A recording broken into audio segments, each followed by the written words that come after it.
Board Member Nubia Duval-Wilson. Here. Board Member Regina Eckert. Here. Board Member Bill Gifford. Here. Board Member Bimal Kapatia. I think I'm here. Yep, I'm here. Okay, there you go. Board Member Will Meyer. Here. And Board Member Shana Sakagable. Here. Okay, please stand for the Pledge of Allegiance. The flag of the United States of America, and to the republic for which it stands, one nation, under God, indivisible, with liberty and justice for all. Okay, Mr. Bing, would you like to announce the next section?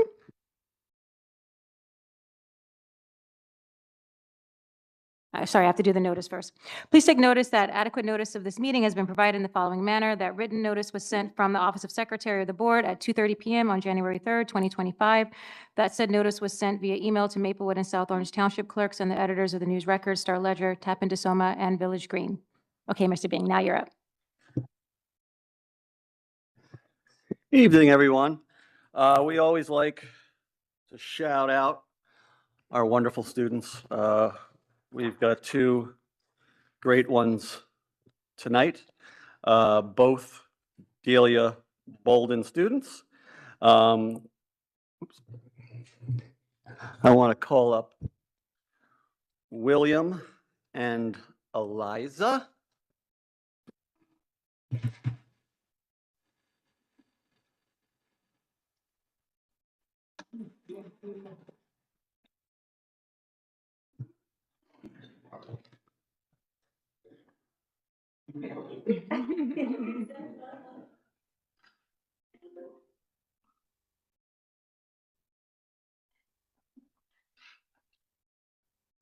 William really loves his creativity, not his artwork.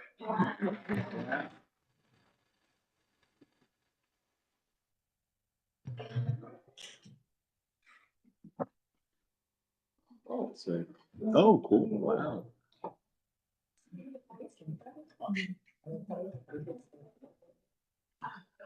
Huh.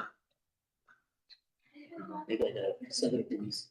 We love something in there.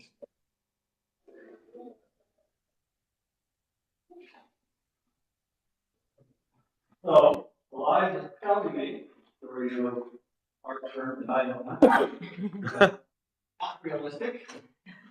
And she is extremely proud of it.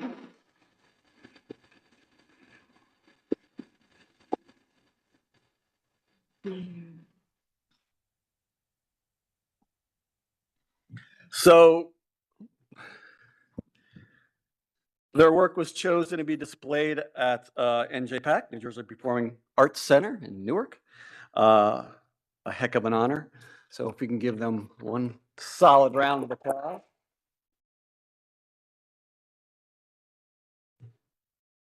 Thank you both for coming tonight. All right, ready?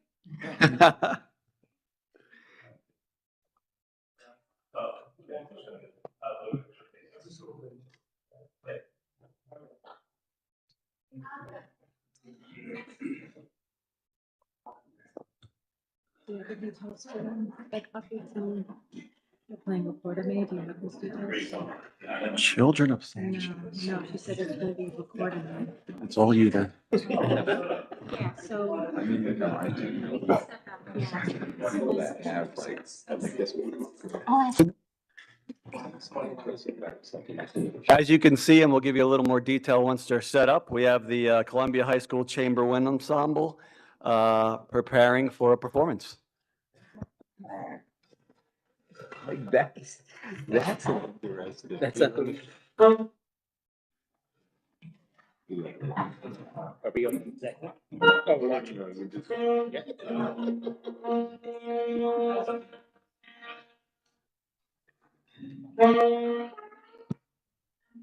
Yes. Do you want me to do anything? or- Yeah. just Intro.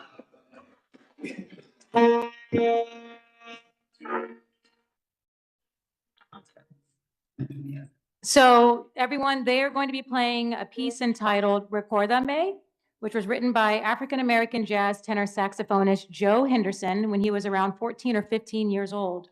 Henderson broke onto the jazz scene in the 1960s and played with notable historical jazz legends such as Horace Silver and Herbie Hancock. You want to one more thing about thank you for having us. It's actually we did a little switch up. It's not the Chamber Winds. This is I'm gonna call it Jackson Humor and his combo, The Children of Sanchez, which if you know anything about jazz, there's a double entendre in that whole meaning. So we just had our jazz ensemble concert last Thursday, actually a week from tonight at SOPAC.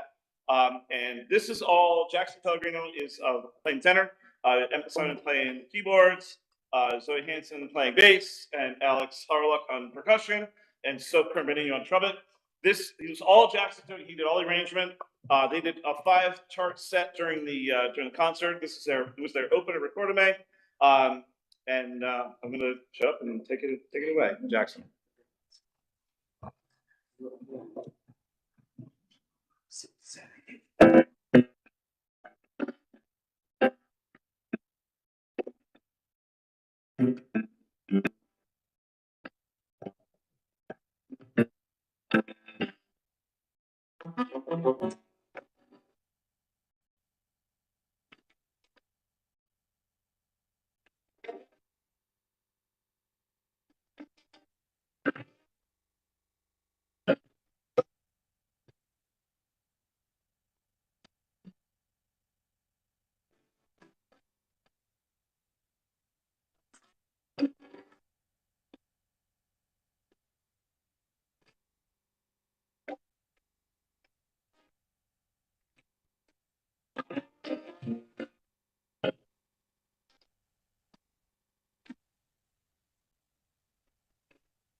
Thank you, everyone. One more round of applause.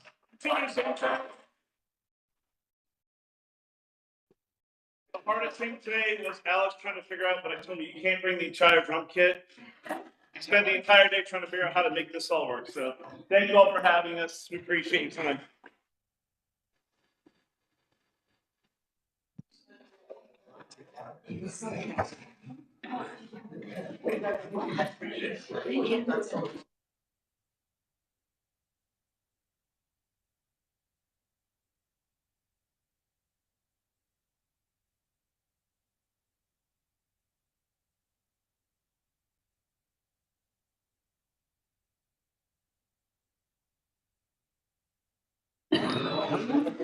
Thank you again for that great performance.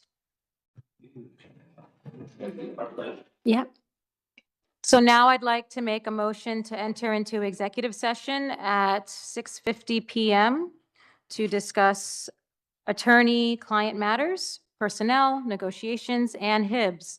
The length of the executive session is estimated to be 75 minutes, after which the public meeting of the board shall reconvene and proceed with business where formal action will be taken. May I have a second? Okay, thank you, Board Member Eckert. All in favor? Great.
for joining us tonight. I'd like to make a motion to approve the prior board meeting minutes on December 18th, 2024, the Rutgers implementation meeting on January 2nd. Oh, no, excuse me, that was the Rutgers implementation meeting, and then January 2nd, 2025, reorg meeting, and the January 30th, 2025 exec session and regular meeting. Do I have a second? Thank you, Sackett Gable. All in favor, please raise your hand. Great, minutes have been approved. And now we will have student update from Oliver. Thank you. First, we want to recognize some people. I want to say congratulations to CHS senior Katie Mark and junior Sanvi Rohafki, who have been chosen among several working artists to have their work displayed at the Piero Gallery in their Black Art Unveiled exhibition, along with art teacher Mr. Grayson. Great work.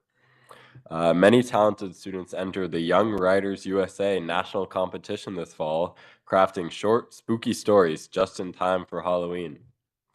We're happy that 92 students were selected for publication, a record for our district. And we want to say congratulations to our students and staff on this accomplishment. Congratulations to Ms. Carissa Handler on being selected as the Essex County School Counselor of the Year. Ms. Handler has been a dedicated advocate for students, securing Achieve Foundation grants to fund college visits for EOF eligible students, organizing the Perseverance Breakfast to honor seniors, and advocating for mental health and multilingual student support. She plays a key role in Senior Recognition Night and co-advises the CHS Yearbook, increasing their book sales by nearly 50%. Congratulations to Ms. Handler. And finally, congratulations to the Guild Script, Columbia High School's student literary and art magazine, for receiving a Realm First Class distinction from the National Council of Teachers of English, placing it among 125 top-rated student publications out of over 400 entries from schools in 46 states and 5 countries. This award recognizes Guild Script's excellence in showcasing student poetry, prose, art, and more, and celebrates the creative expression and dedication of Columbia's young authors and artists. And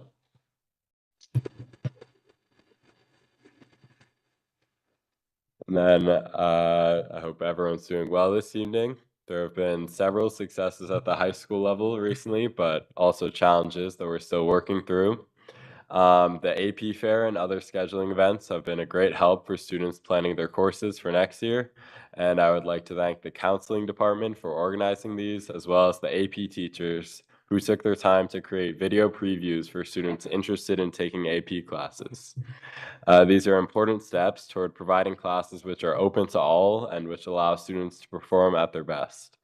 However, many students have expressed frustration at the removal of courses from the catalog for next year and hope to receive a more detailed explanation for the choices made by administrators. On another note, there is still room for improvement in ensuring that the school is an environment where all students feel safe, and Ace and I have spoken to Principal Sanchez and Director of School and Community Safety, Mr. Valles, on resolving security issues inside of the school while maintaining the privacy of students. Security protocols have been enforced with the new ID scanners put into place at the entrances to Columbia, and we will continue to monitor how this enforcement evolves over the remainder of the year.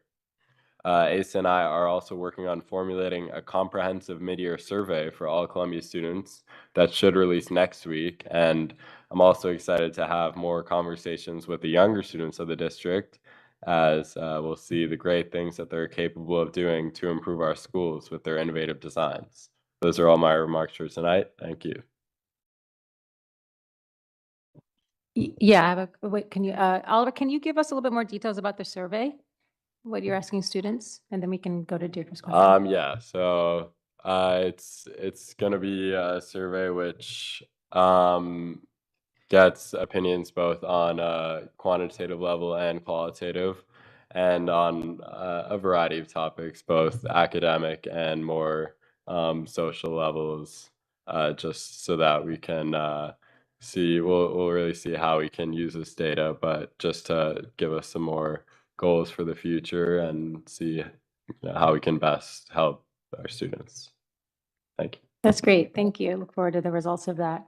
And then Board Member Brown? Yeah, hi, thank you. I was just curious if you had, for the safety concerns, if there were any specific concerns about, I guess, is it about entry if you're not a student or Yeah, I details? mean, yeah, so yeah, the entry, but then also within the school, I know we've talked to the director of safety and also some board members about maintaining, safety inside of the bathrooms and other, areas where we feel students are a little more vulnerable, and making sure that, violence and any inappropriate activities are kept to a minimum. So. Okay, thank you. And next we'll have superintendent's update. Thank you.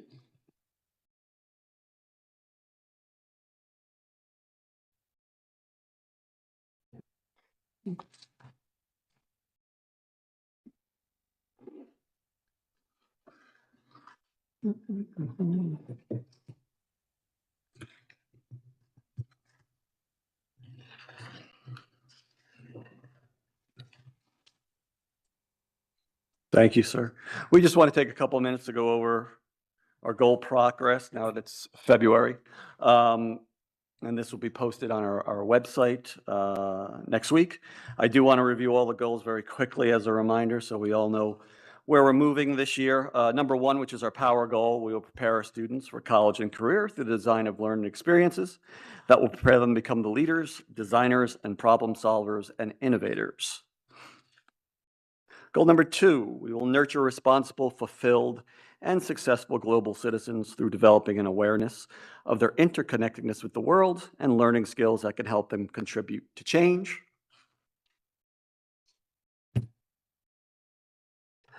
Our goal number three, we will align all operations, strategic staffing, accountability, and data-driven decision-making, resources, differentiated and governance policies and procedures with a focus on climate culture to effectively meet the needs of staff, schools, and community.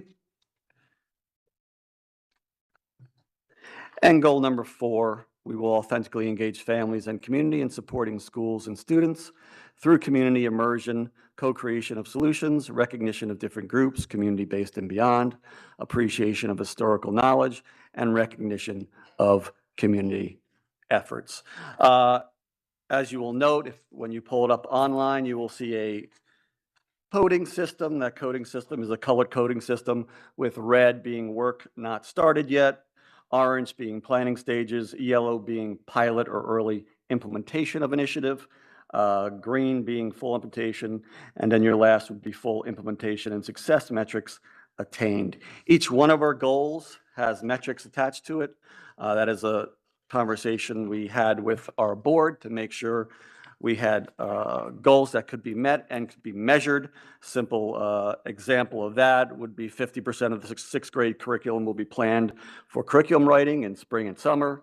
Another example may be by 2025, 75% of all schools will have a comprehensive multi-tiered system of support that equitably supports all students, including those at risk academically, students needing language acquisition, and enrichment based upon serving a community of diverse cultural and social economic needs. So we put a numerical value for every goal, and we've been updating the board on that regularly. We have an open Google Sheet for all board members. That Google Sheet will now be posted PDF form on our website moving forward. Thank you, Keith. Very quickly as well, we want to just talk briefly about our Freshman Academy proposal at CHS. As you all know, currently we have a Freshman Academy.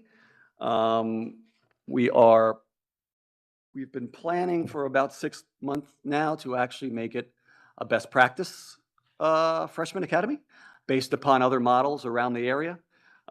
This includes really focusing on students' social emotional wellness, making it a smaller learning community. And by smaller learning community, I mean separate entrance, their own teachers, and really lessening for those of you who have been in the high school, it is a large experience. So we're trying to create small learning communities moving forward, and that freshman academy will be our first. So we're also looking to the future when we're talking about the high school. We're looking at various visions currently. One of those, as I noted, is the small learning community vision, meaning we have a freshman academy, we may have an arts academy, we may have a STEM academy that really helps kids individualize their goals and what they want from their future. For us, I think tied into that is bringing back career and technical education into the district. Which for those of you that don't know, that could be work-based learning where kids are getting real-life experience their senior year. It could be apprenticeships. It could be acquiring industry certifications. It could be acquiring a state CTE certification. It could be acquiring a bilingual seal, creating different pathways for different students, because as our population diversifies, not only culturally, ethnically, neurodivergently, physically, diversity is probably our biggest challenge moving forward as educators. We want to make sure we're meeting every student where they are. And for us, that's creating a multitude of pathways that students can really relate to and that are relevant to them. So by the time they get to their junior and senior year, they're good consumers, meaning they're choosing what they want to do. And by the time they graduate, we're going to be moving forward with a Diploma Plus initiative. We strongly believe that just getting a diploma is a low bar for Columbia High School, right? So we want to hire that bar for our students. We want to provide different opportunities, that whether that's, as I noted, a CT certification, whether that's industry certification, whether that's graduating with 15 college credits, whether that's graduating with 30 college credits, an associate's degree, work-based learning, a seal from the state, or an AP coursework. But we want to make sure that kids are going down differentiated paths, because we always talk about relevance of education, right? And relevance of education isn't, we're not talking about the amount of content someone gets, right? So I can get that content with one finger on Google. I can get any content I want. It's really meeting kids where they are, trying to understand, as Oliver just noted, what their needs, what their expectations are, what their interests are, trying to amplify those voices and then work that into our curriculum. So we're really making the learning relevant. We've been working with Mr. Sanchez on this for quite some time. When you walk into the high school, you will see on the left and the right the portrait of graduate work that was done in this district about 2 years ago. Very quickly on that, portrait of graduate work is really bringing a community together to figure out what qualities do you want your seniors leaving your high school with. So about 2.5 years ago, you all landed on the following: social justice and inclusion, perseverance, empathy, collaboration, adaptability, problem solving, and global citizenship. So we're really going to start moving those indicators into the forefront of our work to really guide these pathways we're creating, and to really work closely with our Columbia High School teachers in regards to what that high school should look like. And right now, we're looking at bell schedules. We're forming a committee, and we're looking at 26, 27. What should the bell schedule look like so all teachers are comfortable teaching their content area? One of the biggest things I heard speaking with teachers since I've been in here is the bell schedule. So we're forming a committee, and they're going to look at different bell schedules, and we'll look to make some changes in 26, 27. I think many districts have to go beyond the standards, and as I noted, really embrace career and technical education and work-based learning. As I noted, embrace AP, embrace dual credit.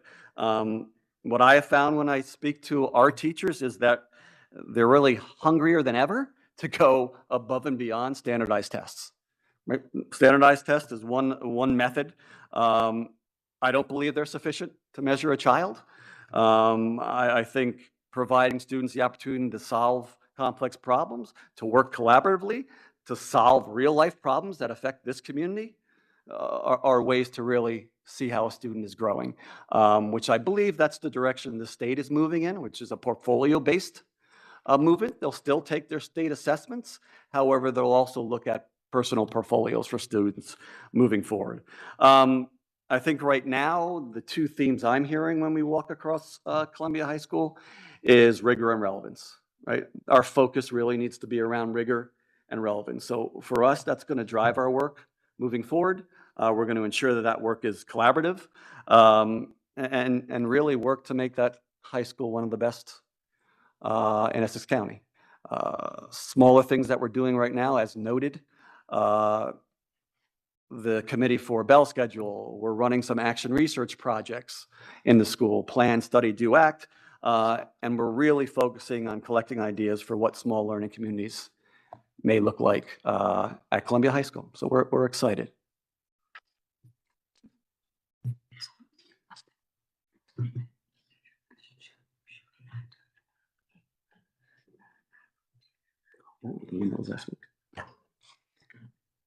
Hey, Keith, can you play the fashion show video? For those of you who did not have the opportunity to attend, that was on last Friday? Two Fridays ago? 2 Fridays ago, the wonderful Marcia Hicks coordinated all through the MAC. It was quite amazing, and she does it every year. And this is just one of the things that she does on a regular basis with her students. This was in collaboration with Macy's. So it was a wonderful experience talking to the students. They loved it. We talked about real world application and applying knowledge. This is a perfect example of that.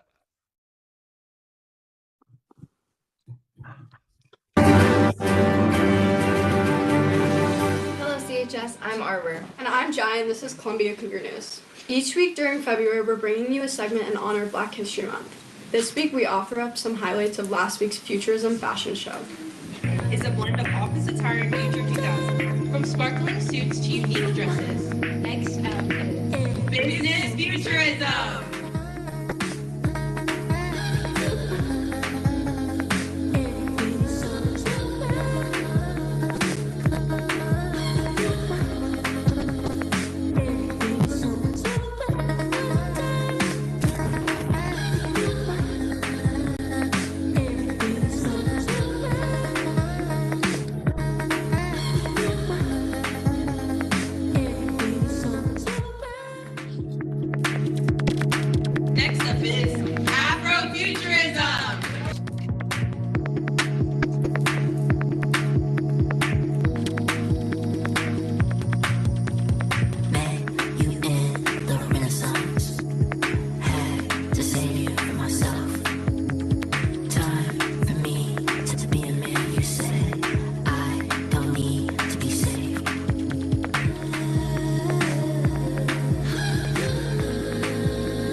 Friday, of course, is Valentine's Day, so to get a loving mood, we're Yeah. Big shout out to Marcia Hicks and the students. Just a wonderful job. Real quick before we go into a quick budget update with Amani, I did want to note that today we received news from the New Jersey Department of Education that our state aid would be around $619,000 for the 25-26 school year. Increase, sorry. No, not total. I'm sorry. Increase, not total. Though not a large number, we are fortunate not to have our aid reduced like many districts have. We currently sit at an estimated $4 million shortfall. I do want to read quickly my testimony at New Jersey Department of Ed about 2 or 3 months ago. 85 districts went down to talk about the state aid formula and the issues impacting their district. Good afternoon. My name is Jason Bing, and I serve as the proud superintendent of schools for South Orange Maplewood, supporting 6,500 school students in Essex County. First, we must address an issue of segregation in our schools. New Jersey is one of the most segregated states for education, and obviously that is unacceptable. We need to incentivize districts to diversify, fostering integrated classrooms that promote equity, academic success, and social growth for all students. This is not just a legal obligation, it is also a moral imperative. About 10 of the districts, including ourselves, were making the suggestion of grants offered by the state for those districts that are looking to diversify as we have, and really offering to support that and put their money where their mouths are in regards to making sure our states are desegregated. It was us, it was Newark, it was Patterson. You had about 15 districts from down south all giving the same message. We're doing this work. We're pushing our own money into it. We really should be incentivized by the state and supported. Second, funding instability is one of the greatest challenges for our schools. Year to year volatility makes planning nearly impossible. That's why we're advocating for the establishment of ceilings and floors for funding, ensuring districts receive at least 2% increase annually to stabilize resources and safeguard student successes. That was a common theme amongst all 85 districts. And for those of you who did see the latest correspondence, the state did take part of that recommendation to heart, and they created a floor telling districts last Friday that they would not be reduced more than 3%. If you're familiar with creating school budgets, it is an ebb and flow. You have no idea what state aid you're going to get every year, making it extremely difficult to do a budget. And that was one of the big requests from every school district down there.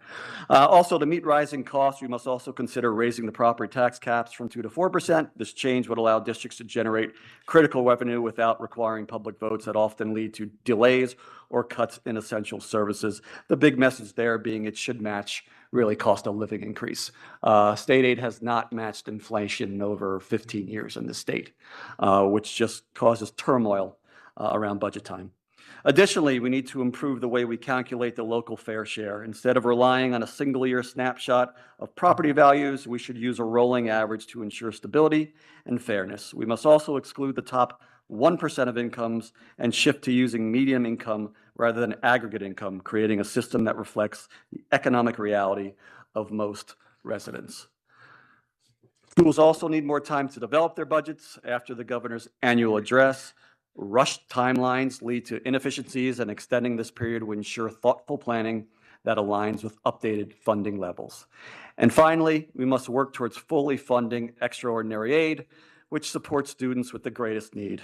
The increase in neurodivergent learners is a wonderful opportunity for school districts to develop the innovators of tomorrow. It should not be the overwhelming challenge it is today due to the lack of state funding.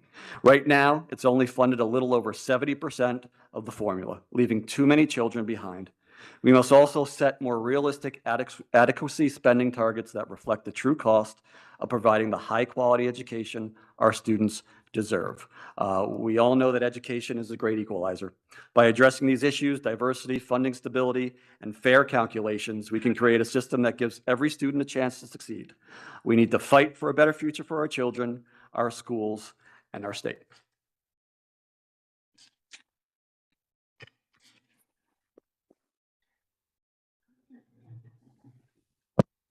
I know this actually is probably a good segue into Mr. Moody's update here. However, I did just want to slow down a little bit because I think we moved very quickly through a lot of that stuff. And so for district goals, as you know, our committee notes and part of, really the main role of the committee is also to oversee district goal progress and updates. And so the committee notes on the website should have sufficient information on where, the district is progressing and all the work that's going into it. I don't know exactly what everybody's readouts will be tonight, but my assumption is that they will also touch on some more detailed information. I think in terms of all of the, kind of like the CHS vision, I think that was really helpful. I know that as a board, we've all talked about that. I think maybe once we get past budget season, we can have a more robust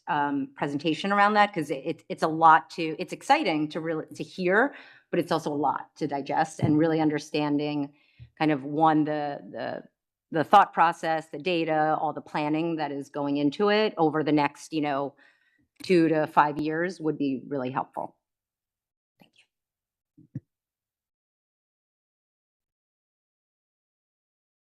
Thank you, Board Member Eckert. Actually, Keith, if you could throw back up the 2 slides for Superintendent Bing to cover slide 7, I think you can start.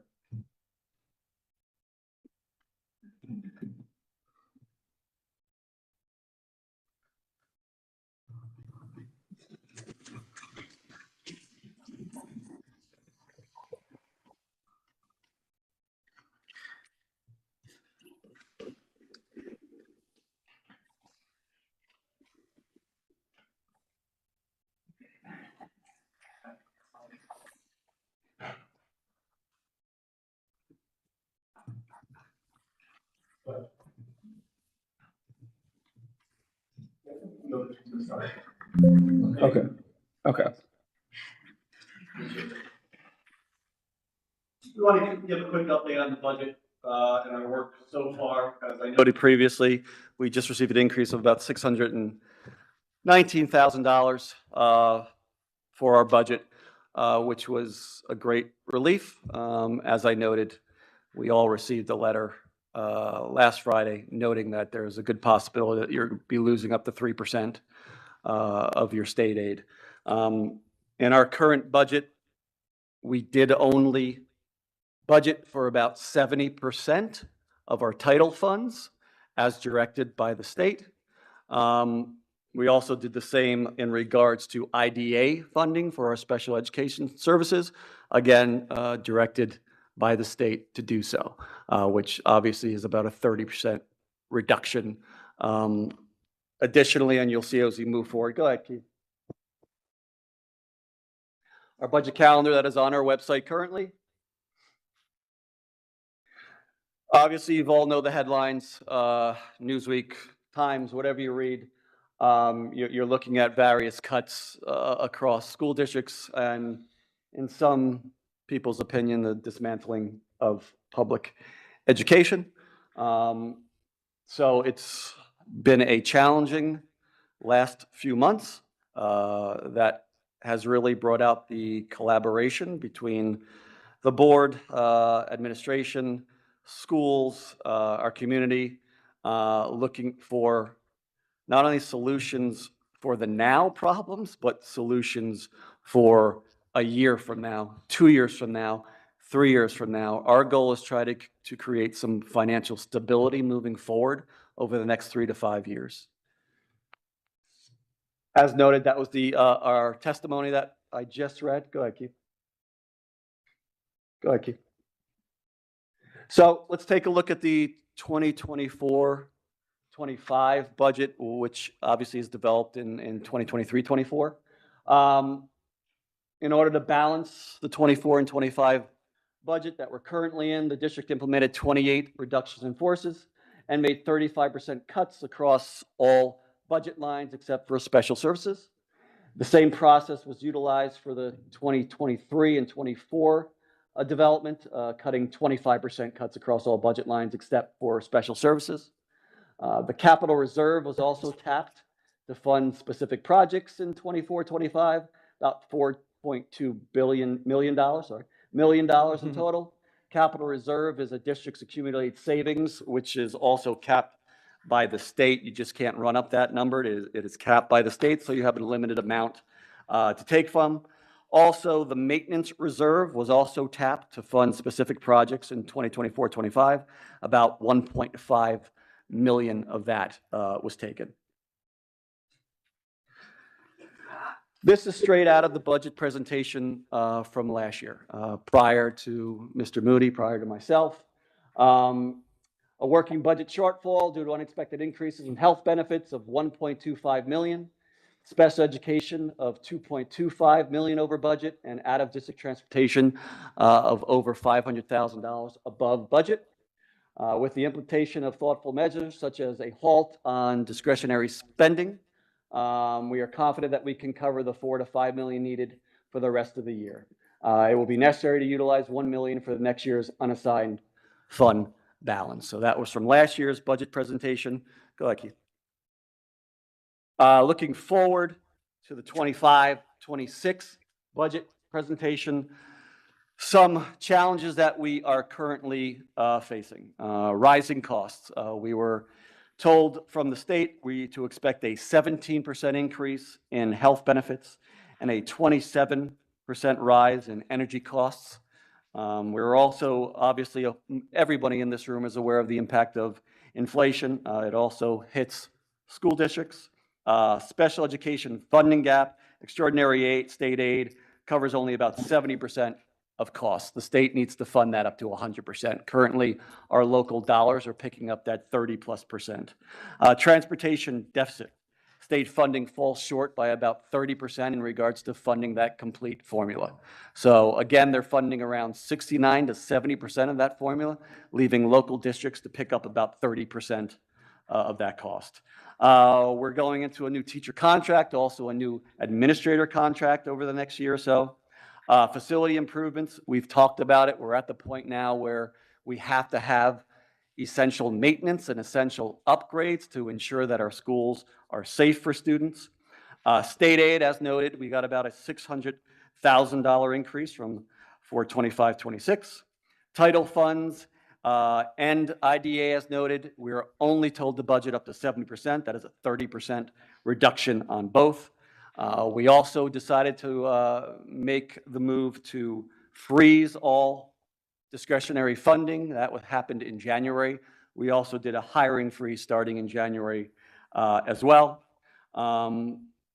As noted in the previous slide, looking at our reserves, about 4.2 million was removed from capital for use in 24-25, and 1.5 million removed from maintenance reserve to be used in 24-25. I'll pass it on to Mr. Moody. He could really talk about the process that we've been part of and really working extremely hard at over the last month or so. Thank you, Superintendent Bing. And I definitely want to take the opportunity to thank both yourself and the full board and broadly the district leadership. This is my second month in the role, but I tell you, you spoke about challenges and challenges being the greatest opportunity. I'm a firm believer in that. And, you know, as we started our process, and that being myself as business administrator and my assistant business administrator, you know, we came into a situation where we had a great deal of challenge ahead of us because the district had come through a pretty difficult time in the prior year. And what we were finding and what we found was that there wasn't a tremendous amount of clarity left into the methodology going into the budget construction in the 24-25 year. That said, again, with great challenge comes great opportunity. We actually joined at a time where we were in the throes of the audit of the prior fiscal year. So we were able to get shoulder to shoulder with our auditors, who we value tremendously, and really develop some deep insights into the line-by-line circumstances associated with the prior year's budget. And as such, you know, we needed to do that because essentially the process ahead of us was to rebuild the 24-25 budget within the 24-25 fiscal year. And when I say rebuild, that means really discover all of the individual drivers and what was planned and what was thought out in decision-making around setting up the 24-25 budget. So that was a pretty daunting prospect to go into. It became a parallel process where we're doing it for the purpose of making certain that we're properly administering the budget for the 24-25 year, but also to gain discovery in terms of how we're planning for the 25-26 year. So we had to engage in that very deep action there. And in joining the district, I was very vocal about being certain to have the necessary support and the necessary resources across the business office for the purpose of really approaching this very daunting challenge in a very streamlined way and in a short time frame. You know, typically a district's budget, the board is setting priorities throughout July and August and into September. By October, a really granular, detailed look is taking place at the staffing and payroll and all of those matters. And then in November and December, it's really the process of building out the first cut at the budget. But we were called upon to, in a very shortened time frame, to do a tremendous amount of discovery about the 24-25 budget and the drivers there, and you know, with the and then verification of all account line use across our chart of accounts. And so essentially it was a rebuild of the budget to gain clarity on how to project forward and what were needs that, and how to establish priorities around needs. So with us being new, we did engage in a ground up budget build and started a really broad spectrum process of having conversations with principals, department heads, the superintendent, you know, and as well as, you know, district leadership. So in December and January, we very intentionally engaged in that process, school by school, department by department, in understanding what their needs were, understanding what their projected, you know, curriculums were, what their projected enrollments were, what their building needs were, and then teeing that up with departments and optimizing the resource allocation. It's an ongoing process, but it's one that has been very intentionally approached from a dialogue standpoint and a feedback loop standpoint to gain additional clarity on needs. And we had to establish a projection rationale and substantiate that rationale for each line. And that's what we've been doing, and aligning that with district priorities that we're called upon to go to the board to present to us and to verify and validate each of our sets of rationale for projections and decision-making on the basis of, are they meeting the district's goals and priorities? And that's what has taken place over December and January. Here we are in February. In February, we knew from feedback from the prior year that this particular budget process required a tremendous amount of back and forth communication, revisiting of goals and priorities, and engaging around all the constituencies in the district, within the district from a teaching staff standpoint, as well as within the community. So our superintendent led us to very thoughtfully plan out a budget advisory committee. So we're in the throes of that process now, where we're educating folks around the community as to what all goes into the sets of decisions that are before us here. Sometimes folks can think of it as a zero-sum game. For every winner, there's a loser. The reality is we, much like our board has this disposition, and district leadership, we also have the disposition of thinking about this process through a multi-year lens. We have to widen our lens as fiscal stewards of the resources for this district. We're called upon to think back several years, 3 to 5 years, and think forward 3 to 5 years. We need to be about the business through our fund balances and our maintenance reserves and our capital reserves of making certain that the district is in a sustainable place. And so that's a large part of our decision making. And, you know, when things, as we evaluate the priorities, it's a revisiting of priority versus a cut. It's a timing decision or a funding source decision. So we're engaged in that process now, and we're getting feedback from the Budget Advisory Committee, and with small group meetings with the board as we proceed along. Each new set of information we have, we're checking in with our board members to determine whether our decision-making is consistent with the priorities that they've set for the district and all the things that they're hearing from the various interactions they have with the community, and then also providing them with the district's rationale for decision-making to facilitate their conversations. We're also meeting with external vendors and evaluating contracts and attempting to optimize our resource allocation. We're thinking about where can we get savings? Where can we make strategic, thoughtful decisions based on the discovery that we've just undergone through the budget and audit process, and optimize circumstances. So next slide. So essentially, having gone through that process up to today, we're still in the throes of the process of evaluating, looking at priorities, looking at strategic opportunities for savings, looking at opportunities to perhaps go out for other kinds of grants or funding sources, right? And so we're looking at a $4 million gap at the moment, but we have a conviction across all of the constituencies here to have this budget process be a success and to get to a place where we're providing a balanced budget and avoiding reductions in force and things of that nature by really being strategic about how we're deploying resources. So we know that based on the macro environment, the federal state of affairs, and the conditions across the state, that we'll be looking at lean budgets in fiscal year 26 and fiscal year 27. So we're called upon to really be strategic and think about being stewards of the resources of the district for the long haul.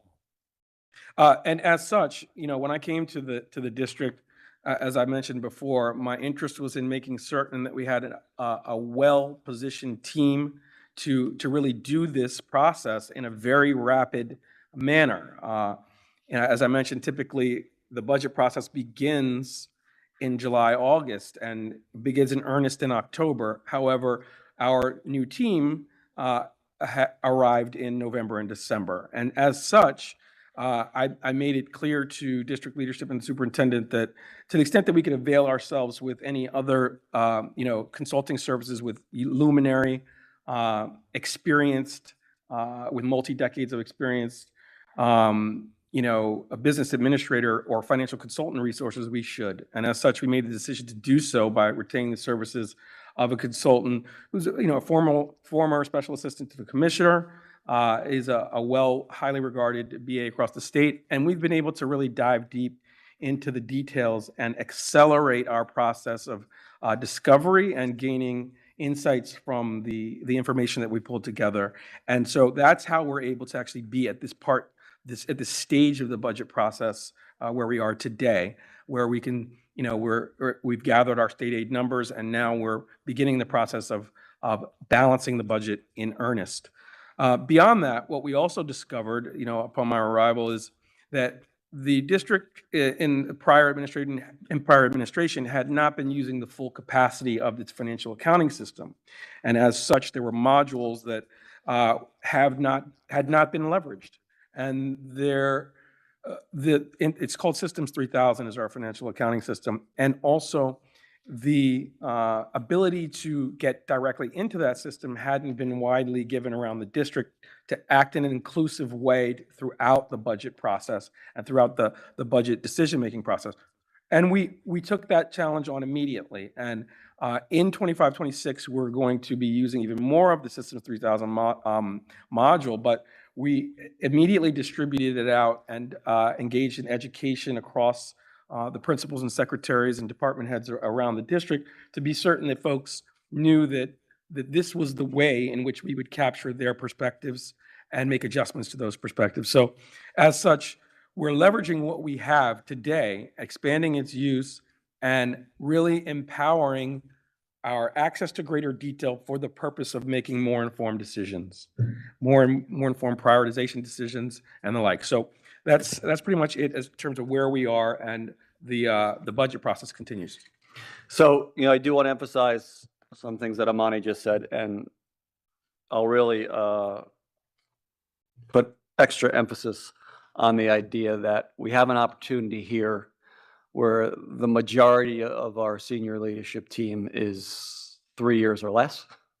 We have a new assistant business 3 administrator. months or less, yeah. Exactly. 3 months or less for our new business administrator. We have a new assistant superintendent of special services, again, 4 months or less, and a new superintendent going on about 7 months. So when we talk about opportunity, you have new eyes that are looking literally at every line item in the budget and bringing things that they've done in the past that have been best practices and effective to make sure we can budget, balance this budget.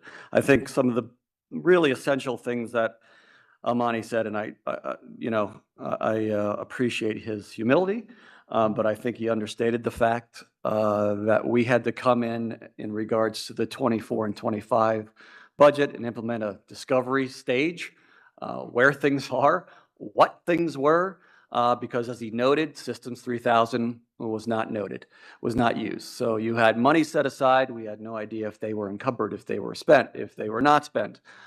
We couldn't find POs. We didn't know what monies were spent on. So that whole discovery phase was eye-opening for us. We then had to really rebuild the 24-25 budget while in it. And as you all know, building the plane while flying it isn't the best method. Along that rebuild, we had to verify every line item. Every line item in this budget we had to verify because it was not in, as Amani said, our Systems 3000. We then had to train folks. We want to empower our principals. We want to empower our administrative assistants. So for the first time ever, our principals are doing their own budgets. In the past 10 years, an amount was given here, this is what you got. Best practice is that building principals develop their own budget because they know what's best for their unique building. So that took a lot of training with our principals.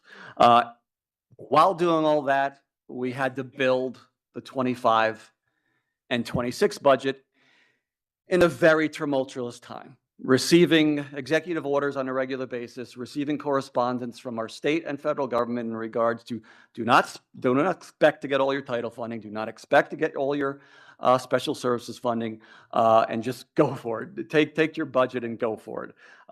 It has been a collaborative process. It has been a difficult process. We have had very strong support by every individual up on this dais. We have had strong support from our schools, strong support from our teachers in regards to, hey, here's the challenge. Let's work together and make sure that we're not only developing a sound budget for 25, 26, but this will lead to sound budgets over the next 4 to 5 years. We can't continue on a hamster wheel and be in the same place every year where we're in $4 million red, $9 million in the red.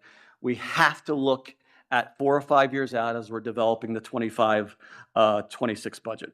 We're trying to do this with as much transparency as possible, whether that's community conversations, town halls. I know many of you are over-surveyed. I get it, but as noted, we are new and we're using this information. And I do want to thank you because our average on these surveys are around 800 responses to 1,200. So we're getting great data from our communities. And many of our board members who have attended our community conversations with town halls can also attest to the conversations that have been going on there and what we've been bringing back to the table in regards to our work. In regards to our next steps, we're really going to start expanding that model that Amani noted, which is the Budget Advisory Committee and Council, where we're working with community members on that BAC. Currently, there's about 35 community members, along with our associations, along with a couple of our administrators, really just looking at our budget. We want to do the same in regards to other departments in the district, whether that's special services, whether that's curriculum and instruction, whether that's facilities. You're going to see a survey coming out very soon around facilities because we have a long-range facility plan that we're developing and will really guide us over the next 5 years. So the more input we can get from everybody, the better. I can tell you we have been directed by this board in regards to closing that $4 million gap to look outside the classroom first and then look in the classroom.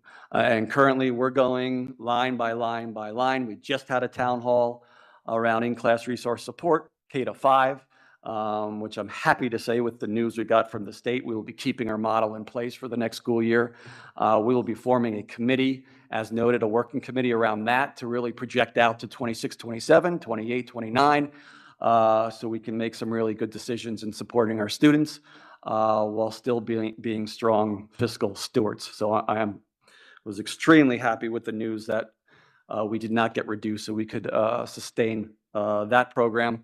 And we're working very hard to sustain other very fruitful programming throughout the district. And as Mr. Moody just noted, we are trying to keep ourselves from any reductions in force. So our next job over the next 2 weeks is rolling up our sleeves and bringing that $4 million gap down. And I'm very confident we could do so. Absolutely. Thank you. Thank you. That was great. And normally I would ask the board if they had any questions, but I know that we've had a lot of meetings this week on the budget. And I also want to be mindful of time because we have some students here. And I'd like to make a motion to move up public speak so that our students can come and speak before it's their bedtime. So do I have a second? Thank you, Board Member Callahan. So I know we have Maplewood Middle School students here, and are you bringing over the, okay. Just students. Yeah, just students. The adults can wait. Okay, so I don't even see, Teddy. Yeah, Teddy Cummings. Is that the first one? Yes. Is he here?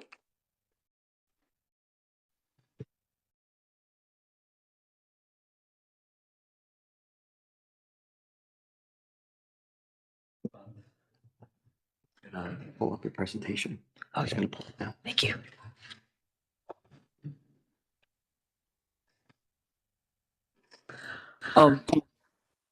Hi, board members. My name is Theodore Cummings, and I'm a student from Maplewood Middle School, and I'm part of the STEAM Tank team, a competition where we find solutions in our community and solve them using elements of science, technology, engineering, and mathematics. Can you go to the next slide? So, as I said, we are part of the STEAM Tank, and what we do is we observe issues going on in our school and community, and we solve them throughout using all different elements. Next slide. So, when we are walking to school, we've noticed chaotic traffic conditions that put the lives of students, teachers, and drivers at risk. And specifically focusing on Maple and Salter Avenue. There's a lot of different moving pieces going around that creates many hazardous conditions. Next slide. One of the big problems that we face also is a bus that parks in front of the sidewalk and blocks entrance to the school. Next slide. So recently we conducted a survey of over 300 students, and we found that 57.8% of students don't always feel safe on the walk to school or waiting outside the building before entering. With 61% of those students who enter the building on the Maple Avenue side, which is the 7th grade entrance, do not always feel safe. This is a big issue at our school, and we have devised many possible solutions to solve this issue. Next slide. So that's an overhead shot of the Maplewood Avenue intersection. So the crosswalk that is coming from the school and then onto Salter Place right there, that's every single day I walk there on the walk to school, and there's always something blocking it, and it's just dangerous to get there. Next slide. So in the front entrance of the school, there's currently a one-way blockade that makes it easier for students to drop off, for parents to drop off and get into the school. But still, it's not, although it's only in the front, it's also not on the sides, which makes it a big issue for 6th and 7th grade students. Next slide.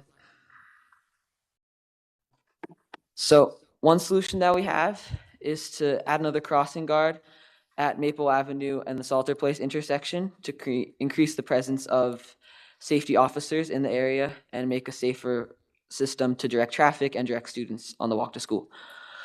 This will probably not solve the problem entirely, but it makes it safer for everyone. Next slide. Another solution we have, which we're really weighing on, is to create a driving drop-off route across the whole school by creating a one-way barricade around Donnell Road, Burnett, and Maple Avenue during the drop-off times of 8 o'clock to 8:10, which is what we surveyed to be the highest time where students feel endangered. Next slide. So our idea is to put barriers in the highlighted areas, and there's already a barrier currently on Burnett Street, but if we put it in the other areas, it'd be safer for 6th and 7th grade drop-off. Next slide. Thank you for viewing our presentation.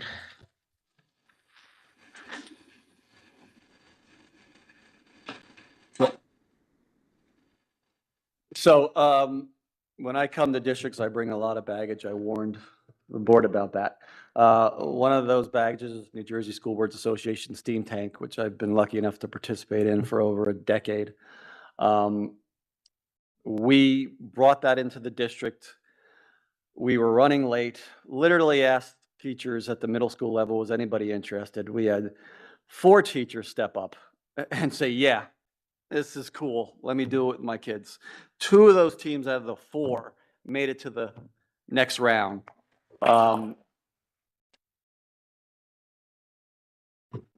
With about 2 to 3 weeks worth, am I correct? Preparation. Yeah, 2 to 3 weeks of preparation, doing it on weekends. It needed funding, picked up the phone, called Achieve. They funded it. I mean, listen, this is project-based learning at its best. The object of the Steam Tank is present a problem in your community and try to solve it. And getting 50% of your teams to a second round in Steam Tank, where you have hundreds of schools competing from across the state in this time period, and with the support from Achieve and the teachers and the principals of those buildings, was amazing. So if we can give a round of applause for that.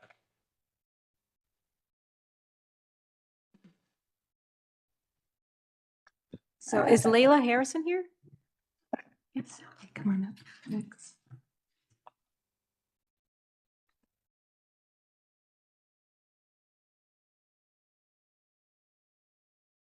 Yeah, that's it. Thank you. Okay, so I'm here on behalf of the MMS student body and student council. I'm the student council president, and I just had like a few things that I wanted to say. So, board members, thank you so much for this opportunity to speak. I'm here to talk about certain student safety concerns. First, I would like to thank you all for all of the effort you have made for our school. The gender-neutral bathroom on the 2nd floor, the AC units in the auditorium, and for the continuation of our creative and computing design program. All of these have contributed to the experience and comfortability of students at MMS. We thank you for that.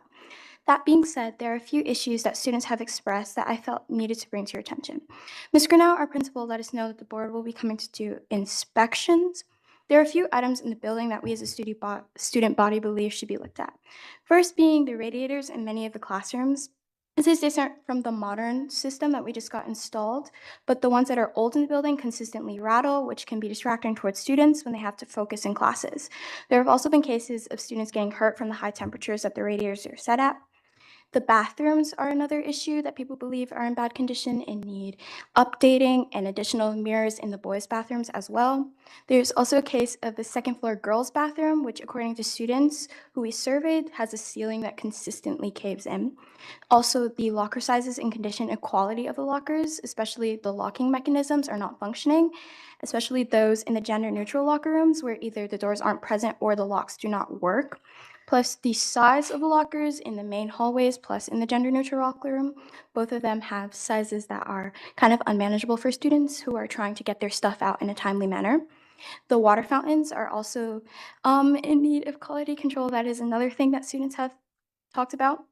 There's also the point of ceiling tiles that have fallen out. Sometimes they have fallen out directly in the middle of classes. There is a case in the orchestra room when we were having a lesson period, a tile fell out of the ceiling. So we conducted a survey by the student council for the student body, and we found that over 20% of students believe that their school is in a condition that affects their learning in a negative way and is need in improvement. Many students express how the issues highlighted earlier negatively affect their school experience. In some cases, people have been fearful. So I was just asking to please consider these queries and please be on the lookout for these items when conducting inspections, because we want to all come together and make sure that MMS is a comfortable environment for all students. Thank you.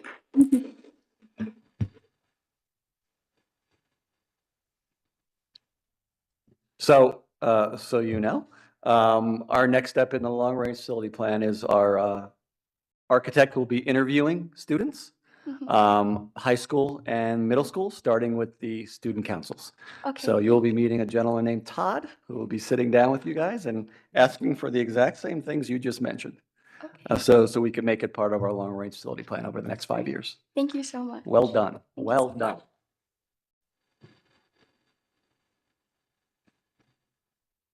Okay, I have two more students. So the next one, if he's here, James Saporito. Great.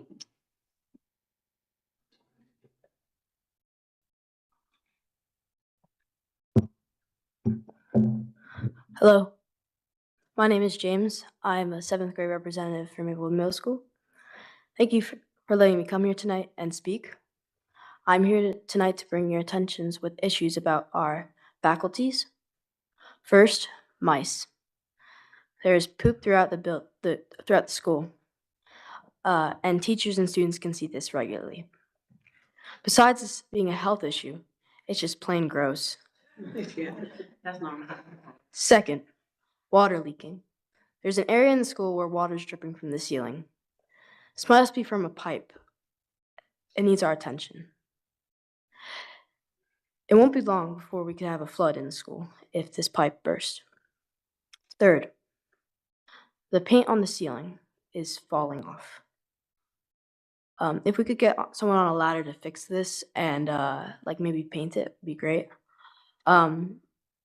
This year, it seemed we have unplanned fire drills. This is a problem because if this is a malfunction, who knows who can say when this will work when we really need it to. I appreciate your attention to these matters. Thank you.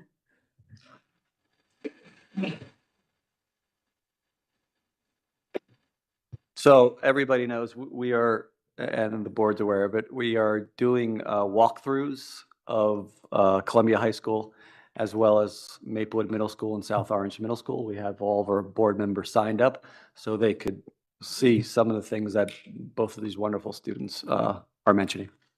Thank you. Well done. Okay, last student is Roxanne.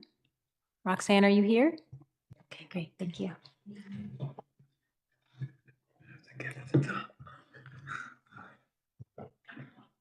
Hello, my name is Roxanne Figatakis, and I'm also a 7th grade representative, and I'm also here to talk about the MMS faculties.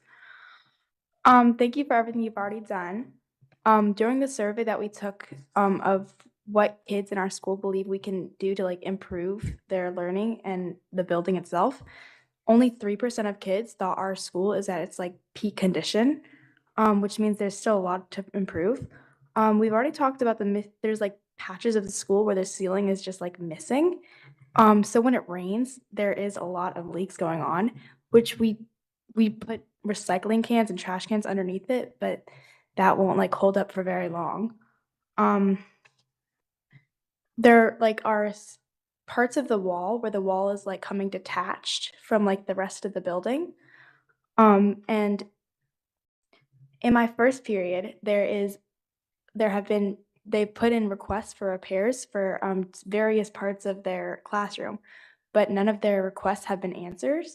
And lots of teachers have said that this has happened to them, where they've requested for parts of their classroom or things they have in their classroom to be repaired, and they've just not gotten any response. One in specific, room 286 has a spot on the floor where it's very soggy and people will step on it, and it's because of like water and a leak, I believe, where it's like making the floor cave in and become soggy and like a soft spot on the floor. The boiler in our school goes off and it like clanks and makes noises and also starts fire drills. and like has been the cause of many drills that we've been having. And it's just not always like reliable, like James said. Like we never know which ones are real or which ones are like just the boiler going off. Thank you.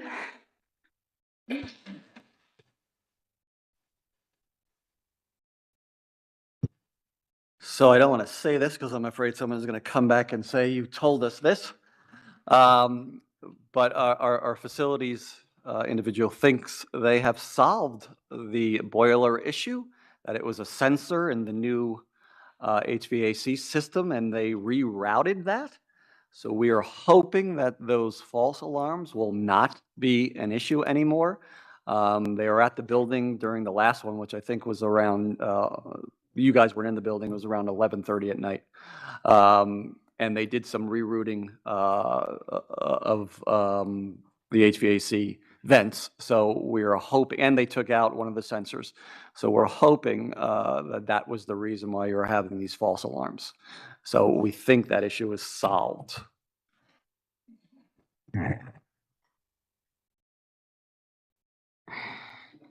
Okay, thanks for all the public speaks from the students. And now we'll have the auditor's presentation. Yes. Mr. Moody, anything you want to say to? Yeah, I introduce just them? wanted to, please come on up, John and Rob, please. Is there another chair for you here? You got one? There you go.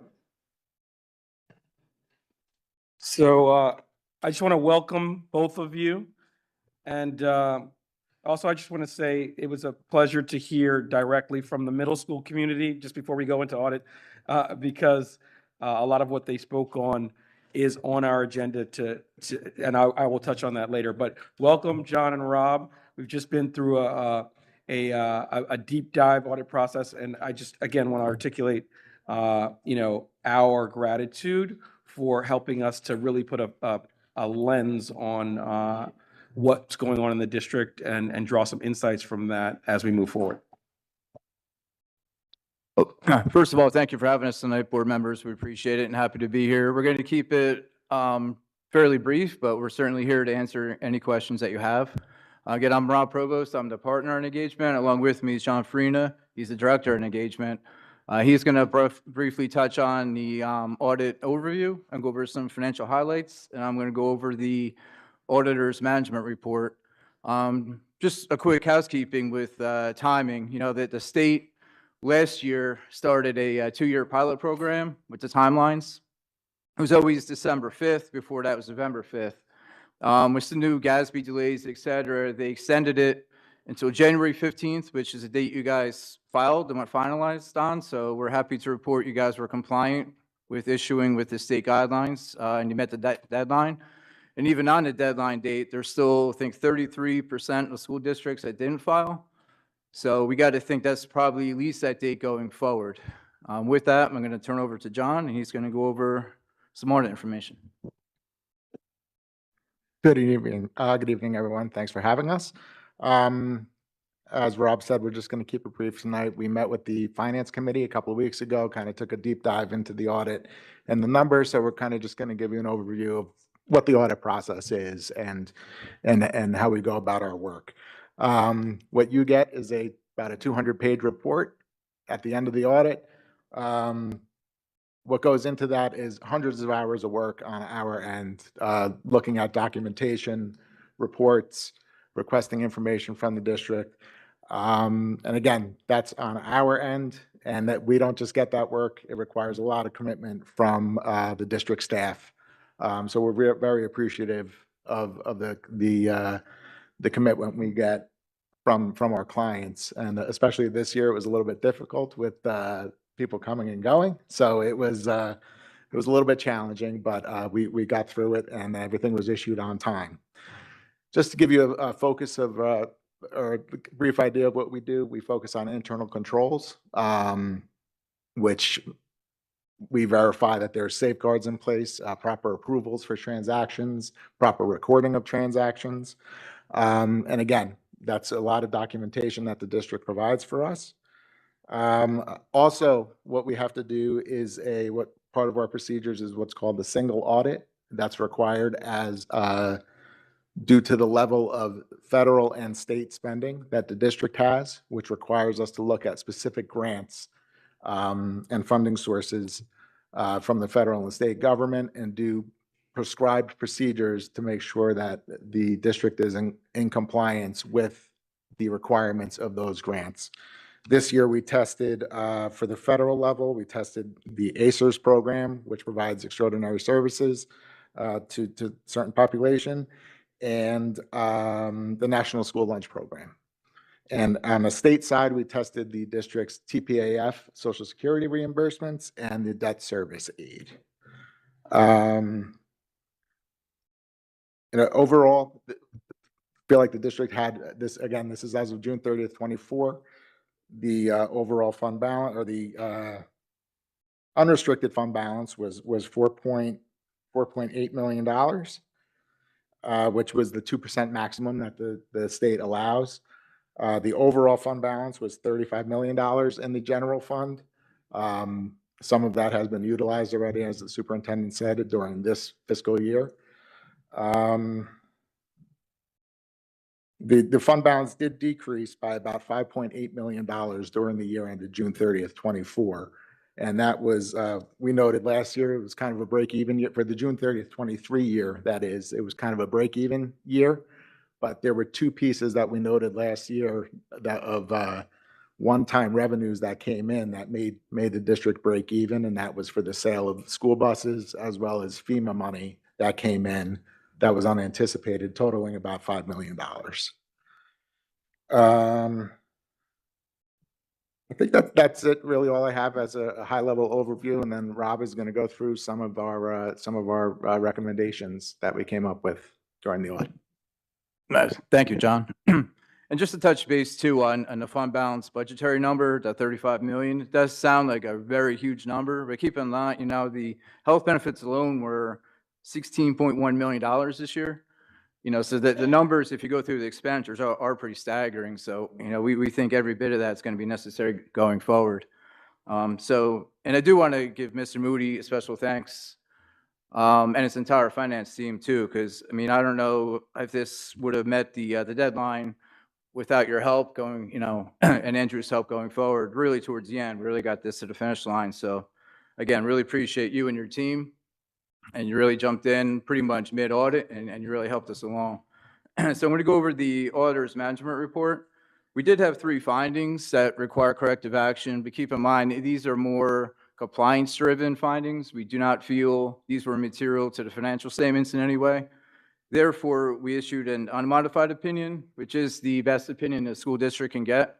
We not only issued an unmodified opinion on the financial statements, but also in a single audit, as John mentioned, all those grants.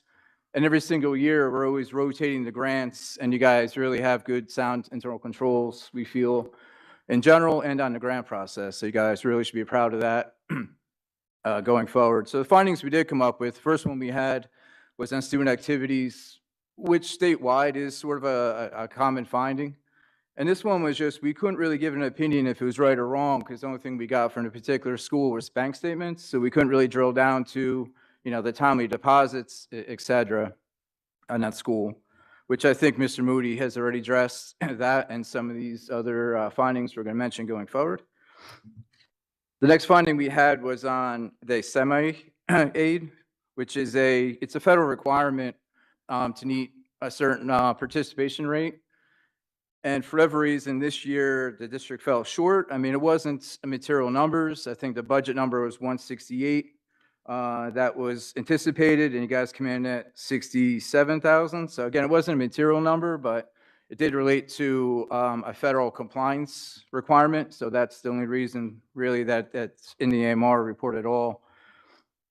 The next finding was something we don't really see too often, honestly. It was related to an arbitrage rebate yield restriction liability, which that in itself sounds pretty confusing, but it's one of those things that the school district has yet something else to overcome. You have a lot of bonds that you got for the necessary requirements, capital improvements, et cetera, and you borrowed at a really advantageous rate, which is awesome. Then, maybe a year before last, all of a sudden interest rates went up, and invested, the money that wasn't spent to try to get more money for the school district.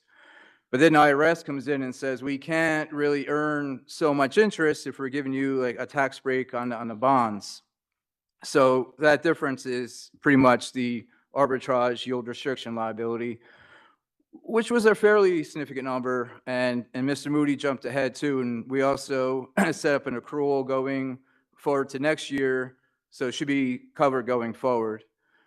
Those were the findings we had. Like I said, overall, we do a lot of testing. So these three findings, overall, I think the district still really did a really nice job. We did also have 3 other suggestions to management. Now, these do not require corrective action. And quite frankly, the first one is a requirement from the Department of Agriculture, where they're in your food service fund. And by the way, this comment, I think I've seen in every single school district, most of ours, right, John? It's just very common, mainly with the COVID fund. So COVID-19 gave a lot of agricultural grants out, and so that gave excess cash. But then they never adjusted the federal requirement that says you can't maintain more than 3 months of operating expenditures in cash. So the Department of Agriculture said, you got to make that a finding. We kind of fought back and said, we're not going to make it a formal finding. We'll make it another suggestion. And that's kind of where we landed on that. So that's just a carryover from the prior year, as well as the next one, just the capital asset records.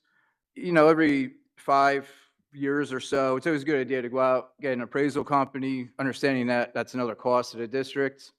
It's just a good idea just to make sure everything's tagged and inventoried correctly and recorded properly, obviously.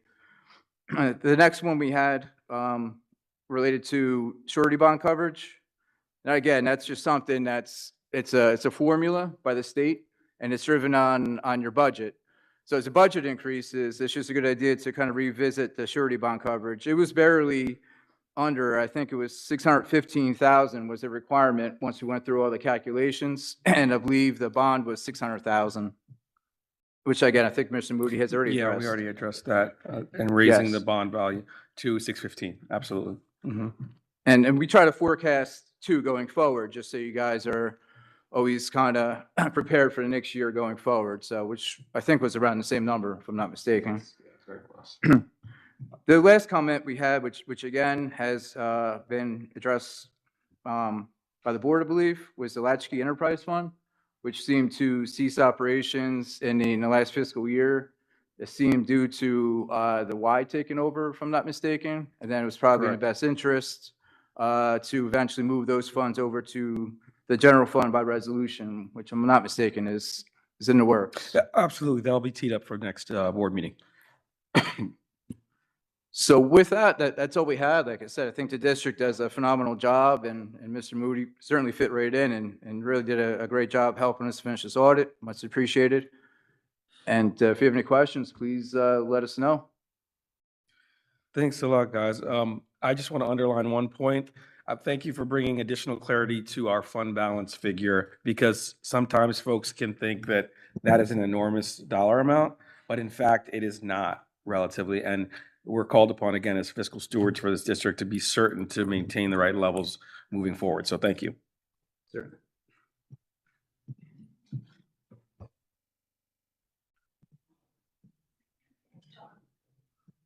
On that topic, is there a general recommendation for how much should be in that fund? For the general fund, I mean, I think the answer is it depends, on many different factors. We see things all over the place, from a couple million to 70 million. You guys are certainly in the middle. I think it's always prudent to have that cushion there going forward, because now, as John mentioned, last year you had a sale of buses that was $2,050,000. You had FEMA funds that are extremely unpredictable, and quite frankly, probably drying up a little bit. $3 million last year came in for one of those superstorms. That's over $5 million right there. That's not going to be there going forward. The ARP funds, COVID-19 funds, right? That's pretty much expired now. And thank God, and congratulations on the state aid too. We found that today too, went up 6%. So we're happy definitely to see that for you guys. But there's all those unforeseen expenses and revenue shortfalls. So, I think that's a great position to be in, at least for now. Thank you so much for coming in. More of a comment, and I think possibly follow up in FFT. And I apologize. One, with the FFT minutes coming, I just hadn't had time to review yesterday. And, as you mentioned, it's a 215-page document. So I noticed that on page 31, under factors bearing on the district's future, the first bullet was, it is anticipated that in 2025, the district will continue to experience increased transportation costs resulting from the continuing impact of having recognized school zones and student placement, with fifth grade transportation remaining impacted by increased costs. I'm a little confused about some of those details. So I think maybe in the next meeting, we can just get a little bit of clarity, because I know that, Mr. Ring, as we talked about all of the small budget meetings, one of the first things that we really want to understand is the breakdown of transportation costs. So just trying to connect those two points there. Thank you. Understood. Thank you. The state aid increase was a decrease for us in transportation aid, and an increase, a slight increase for special services, which we really can't figure out why. So, we're doing some investigation around that. But yeah, transportation is a nut we really have to start peeling back. Agreed.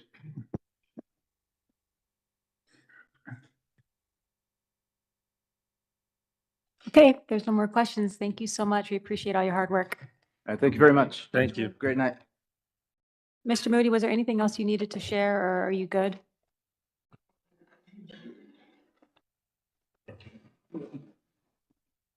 I do believe, well, actually, you know what?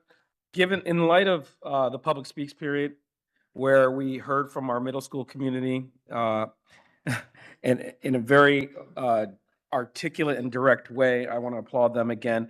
I just want to do a brief overview, and I'm not going to go through everything pertaining to our construction update, but I'll just say that for Seth Boyden School, we have final change orders that have been submitted and reviewed, and that's coming to completion. Tuscan School, final change orders have been submitted and reviewed. For Marshall School, final punch list and closeout documents are going to be completed in the next couple of weeks, and the design and repair of the sprinkler system is underway. Montrose School, we also have final punch list closeout documents. They'll be completed in the next few weeks. And the middle schools, Maplewood Middle, we're working on the punch list and troubleshooting the heating issues. The final area of the roof will be completed next week when the weather is warmer, and we're repairing the steam leaks around the building. South Orange Middle School electric service, work will be completed in the next couple of weeks, working on a switch over to the new service and the new contractor. That's for electric. But specifically for South Orange Middle School, where we had voices appear today during public speaks, building permits were issued.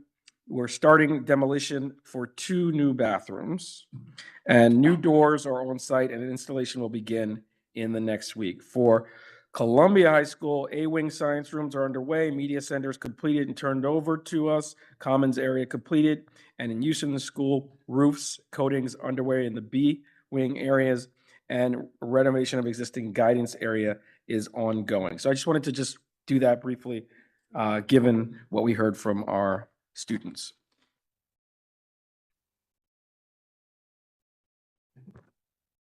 Yeah, I would echo, well, one, thank you for all of the budget conversation tonight, and thank you to the team who I know has been working incredibly hard.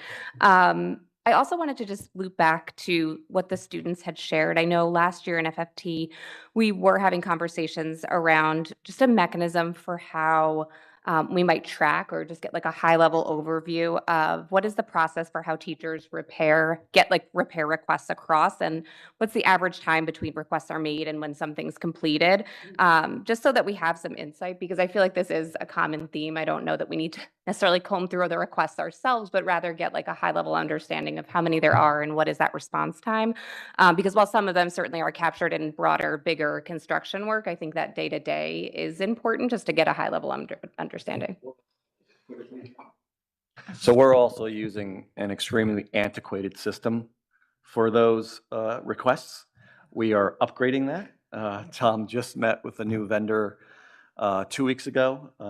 So currently we use a system that's been around for over 20+ years and has not been upgraded since. So that was one of the deficits Tom recognized right off the bat, and he's going to start working with a different vendor. Yep.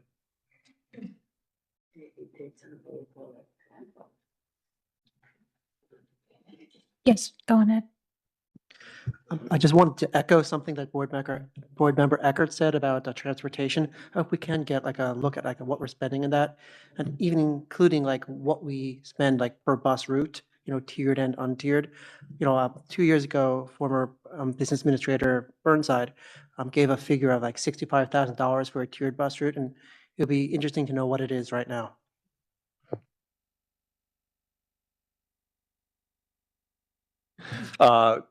Similar requests at all our small budget meetings, so we're working on that currently. All the data that was requested, we're hoping to have by Monday. It's a little complicated because back in the day, we owned our own buses, so we had to recalculate what that difference is, but we've got about 5 people working on it, so I think we should have it by Monday or Tuesday.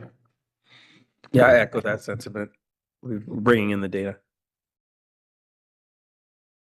Thank you. Okay, so moving along, I'll do my board president update, and although it's a little long, we have a shorter list today of public speaks, so I'm not going to cut it. So I'd like to share a high-level recap of the board's efforts in February. We reviewed changes to the elective options in the CHS course catalog and ensured the board followed policy protocols with curriculum oversight. As such, we are voting on combined and new courses for the 25-26 school year, which will take place tonight and ongoing through the summer as curriculums are finalized. The 13 new or revised courses we are voting on tonight include revised honors physics, full-year dual enrollment honors environmental science, expanding the one-semester organic medical chemistry into a full-year honors course, and Fibers 2, which builds on Fibers 1, expanding skills in the fiber arts. The 2025-26 school year calendar is being voted on tonight, and it has the first day of school starting after Labor Day on Tuesday, September 2nd, 2025. Our Rutgers Implementation Committee with Board Member Brown as chair was a great start and is now a committee of 4 members. I want to thank the senior leadership team for their efforts thus far as we enter the 2.5-year mark of our 3-year extension to provide oversight of the recommendations from Dr. Fergus. And thank you, Brown, for your leadership on that. Mr. Bing and the district have made great efforts at hosting multiple in-person, virtual community town halls and meetups since January, especially the most recent Budget Advisory Committee and Special Service Forums. At least 2 to 3 board members have attended each of these ongoing meetings, and I personally want to thank the board for attending them, as it is additional time away from our families and further exemplifies your dedication to board service, so thank you. We also appreciate the community's active participation as it enables the board to stay on the pulse of the needs and concerns of caregivers, students, and teachers on a more frequent cadence outside of our regular board meetings. We appreciate the additional local leaders who attended our Municipal Partnerships Committee meeting this month, including the Community Coalition on Race members Nancy Gagne and Jocelyn Ryan, Assemblywoman Garnet Hall, and Faith Leader Rabbi Cohen. It was a productive call to review the latest executive orders, and updates on this issue will be forthcoming to the community. As mentioned in the budget update tonight, board members have been meeting with our BA, Assistant BA, and Mr. Bing in small groups to review budget updates and ask questions as we enter another tricky budget season. As we manage a deficit, we appreciate that the district is having ongoing conversations with us to review priorities while evaluating the district's long-term stability year over year. And lastly, a big happy birthday to Bill. Board Member Bill celebrated a birthday this month. We hope you've enjoyed your birthday month. And now I will read the board president's statement while this bromance happens over here to my left. Okay, so the school board meeting is a business meeting in public and not a meeting with the public. Oftentimes it might appear to members of the audience that the Board of Education takes action with very little comment, and in many cases a unanimous vote. Before a matter is placed on the agenda at a public meeting, it has thoroughly been reviewed by the administration, the superintendent of schools, and the Board of Education, after which it is placed on the agenda for board discussion and action at a public meeting. Now we'll do hearing of the individuals. Thank you for coming in person and joining us online this evening. The South Orange Maplewood Board of Education values public involvement and respects you've taken the time to address the board at tonight's meeting. As this is the board's business meeting, a friendly reminder to please be respectful as we take into consideration your valuable input, which will inform future deliberations and work by the Board of Education and its committees. The board does have time limits by policy, and it will be enforcing those to enable as many people to speak as possible this evening. Each individual will be given 3 minutes to speak. The first public comment period is usually limited to 1 hour, with priority often given to items related to the meeting agenda, and the second public comment may be limited to 30 minutes. Okay, so we've got Jamie Ramsberg. Thank you.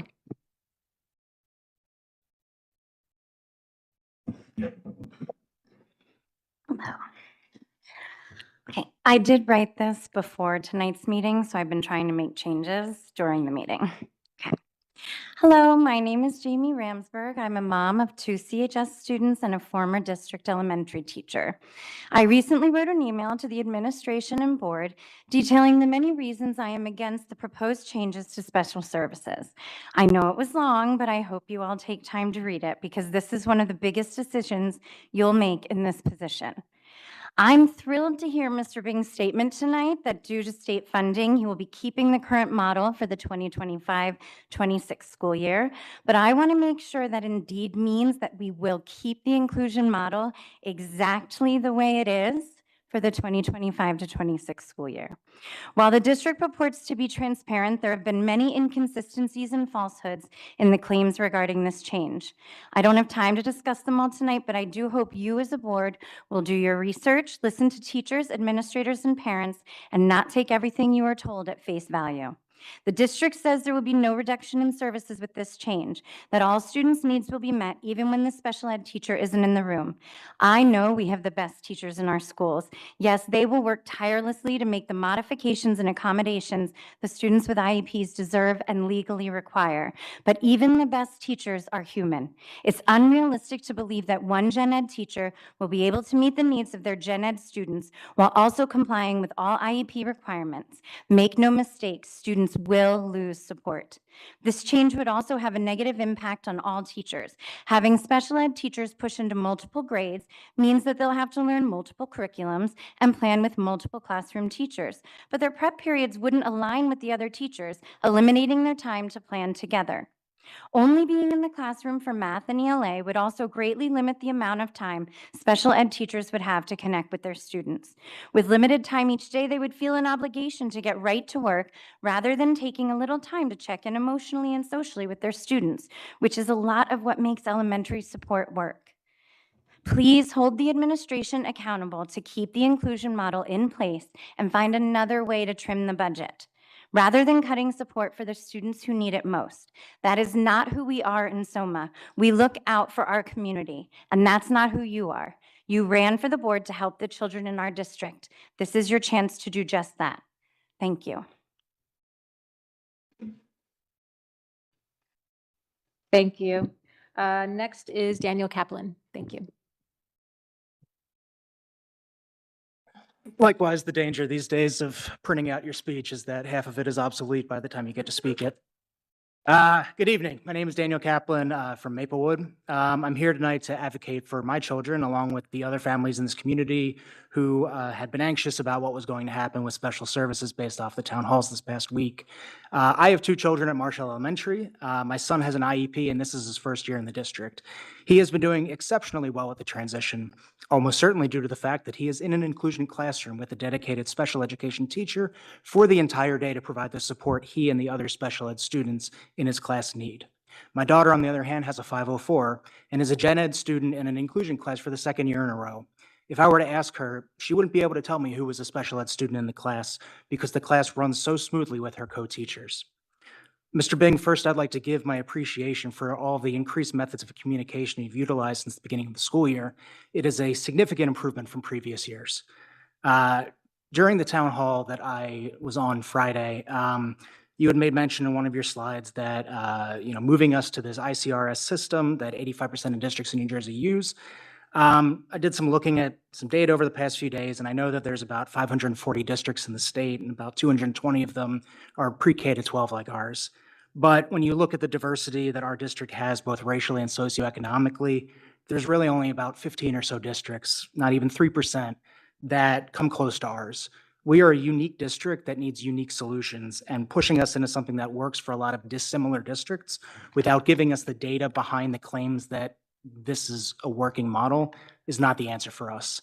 And so appreciate obviously hearing the news about the state aid that led to your email today that we will not having changes for next year. But obviously, in future years, I strongly encourage to keep what we have that works well. There's already a significant achievement gap between students with disabilities and students without, and transitioning to a system that would end up providing less support is not going to be the answer for us. As for the budget, again, Mr. Moody, thank you very much. And Mr. Bing, I strongly appreciate the detailed presentations tonight that have been sorely missing over the past couple years. So I certainly understand the situation that you are placed in, that you've inherited is not ideal to say the least.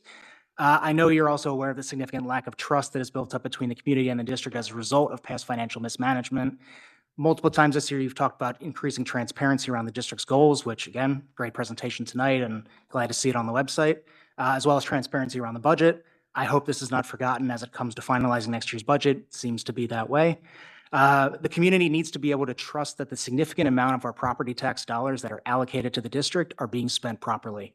We know that more cuts are going to need to be made, but we need the data to support the reasons behind those cuts in order for the community to be assured that all areas of the budget are truly being explored before impacting our most vulnerable students disproportionately. I would like to thank all of the board for their advocacy on behalf of the community to help our district be able to put the best plan in place to ensure that all of our students' needs are met so that they can thrive. Thank you. Yep, thank you. And that ends public speaks. Okay, so next is committee reports. I think we went that way last time. So why don't we start from this side and just go all the way down? Thank you. Oh, wait, let me read the little thing. Hold on. Okay, much of the work our board does happens in committees, and the results are brought to the board meeting for action. Detailed minutes of each committee meeting are posted on our website, and we encourage you to review them. Okay. Thank you. All right, so I'm going to start with, I attended the Essex County School Board Association meeting on February 6th. I'm going to give a brief update on what was discussed there. Mr. Moody was in attendance, as was Bill. And most of the meeting was a presentation about Sustainable Jersey. It is a program where districts can take certain actions. They have 103 to choose from to become certified. And why would a district want to be certified? It can help your district have a more focus on being sustainable, saving money, and teaching students about environmental issues. It can also empower children who are feeling climate anxiety. There are access to $10,000 and $2,000 grants to implement actions or other sustainable initiatives, and 50% of the grants that they give out are to certified schools. It also allows the district to tap into extensive support and training. So for example, Sustainable Jersey certifies members to, or if you're a certified member, you can take advantage of the energy efficient technical assistance program that they offer. And under this program, the district can provide utility bills and other information, and then they will do the analysis to determine which types of incentives and financing are best for your district. And then they will make recommendations. You're under no obligation to implement those recommendations, but if you would like to, they will help you move forward with implementing them. So this seems like a good program that our district might want to look into in the future. And also I'm guessing because we do have a lot of sustainable actions across our schools that we might already be doing a number of these things. Our president's council, very interested in the program, Okay. very interested, yeah. Great. And then the other part of the presentation discussed various clean energy or energy savings incentives, programs available to districts.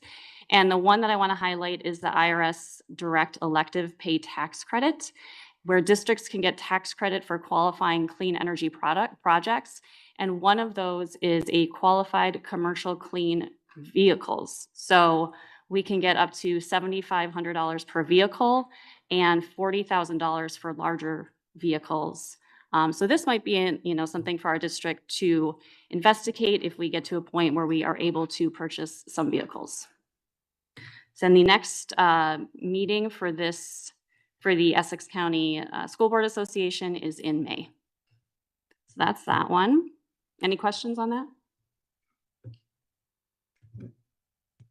Not a question, but because you had mentioned President's Council, so I know that many elementary schools run composting programs. I actually just started at Tuscan, a pilot anyway.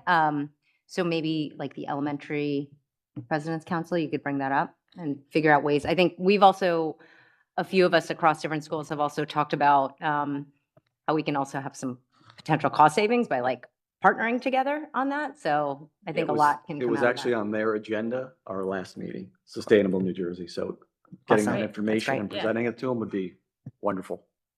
Yeah, I can get the contact from you and I'll share all my notes.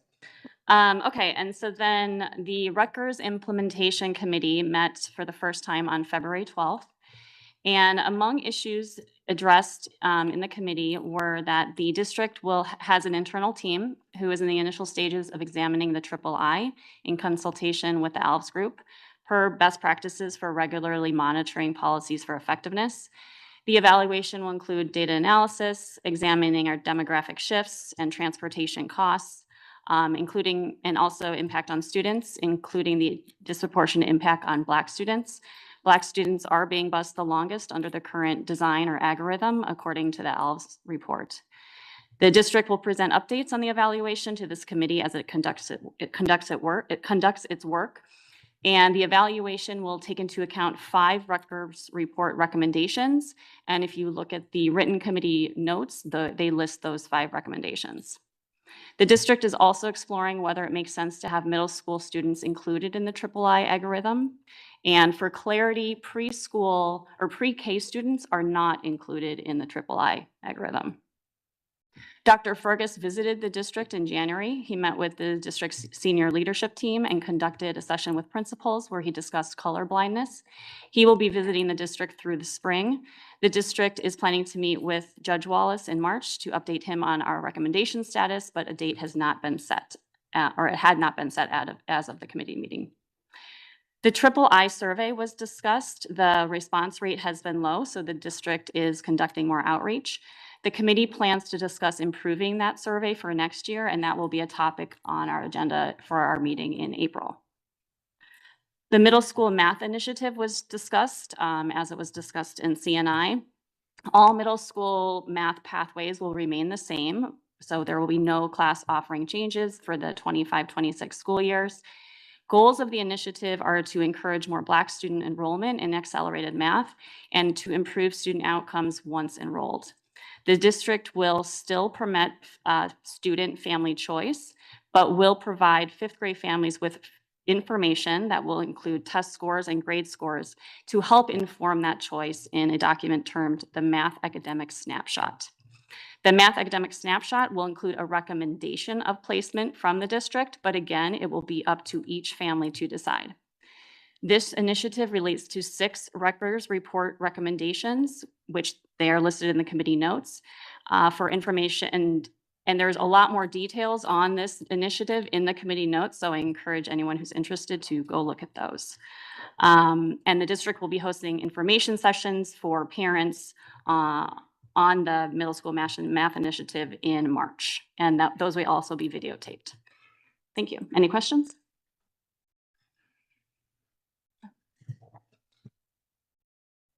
So I'm gonna put it on hold. Yeah. So there are some online speaks, and since we have time, since we didn't fill the full hour for the first one, we're gonna call them up now and interrupt our committee reports. So Francesca Kobilars, is she? Francesca available? That community member is not present online. Nadira?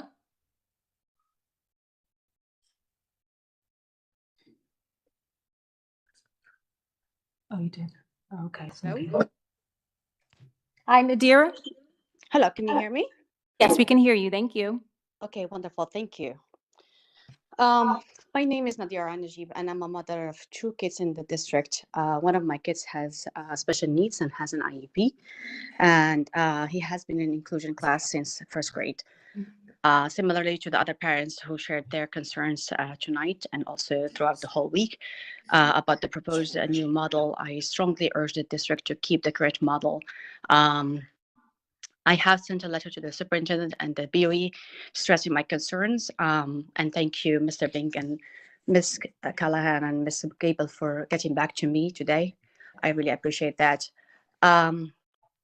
First of all, I really want to thank the superintendent and the BOE members for the series of town hall meetings that were held to engage with the community over the proposed model. It is great news to learn that the state's contribution has not been reduced, so that's wonderful. And also, thank you, Mr. Bing, for advocating for our students in Trenton. It's also wonderful to hear today. It was really encouraging, at least like for me, and heartwarming to receive the communication from the superintendent today that the district is working on keeping the current co-ed inclusion model for 2025-2026. It really shows that the district is listening to the parents and is really trying to keep this model. So I appreciate that. However, I really hope that districts will continue the community, the engagement and the discussion with the community on this topic so we can ensure appropriate education for our most vulnerable population beyond 2025-2026. So it's a long, it's an issue that it will go beyond next year, and I'm hopeful that we can continue the dialogue on that one. I really urge the district to prioritize the needs in our community. It is imperative that the district differentiate between what's needed versus what's nice to have. I do understand the fiscal challenges the district faces. However, this should not be at the expense of the district's most vulnerable population. Our students with special needs, they already struggle to keep up with their peers in our district, not even to mention the non-compliance issues that we parents of special needs students, we face and we have been facing for, at least for me, for the last 3 years. I understand that the district is also taking much needed upgrades to our old schools buildings, as some of them, they really pose some serious hazards to our students. This was evident by the earlier testimonies that we heard from our middle school students. However, I urge you, Mr. Bing, and the rest of the BOE to really keep special education needs as a priority in our budgeting.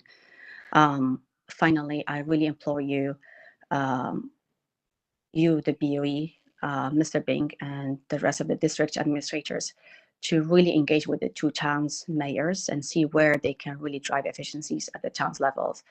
The fiscal challenge is real and it just will continue to grow as we know for the special education, for the teachers' salaries, for the teachers' health benefits, the buildings maintenance, and so on. Plus the two towns, they really need to look into this and see where we can increase the contribution from the tax levy to the school system so that we can continue to provide Jessica, I just want to let you know your time is up. So okay. just wanted one last thing that you was want it. to say. Thank you for your consideration. Okay. Thank you. I mean, Nadira, excuse me. Jessica's the next person. Will knows that I'm terrible with names. Okay. So thank you, Nadira. And next is Jessica Sharma.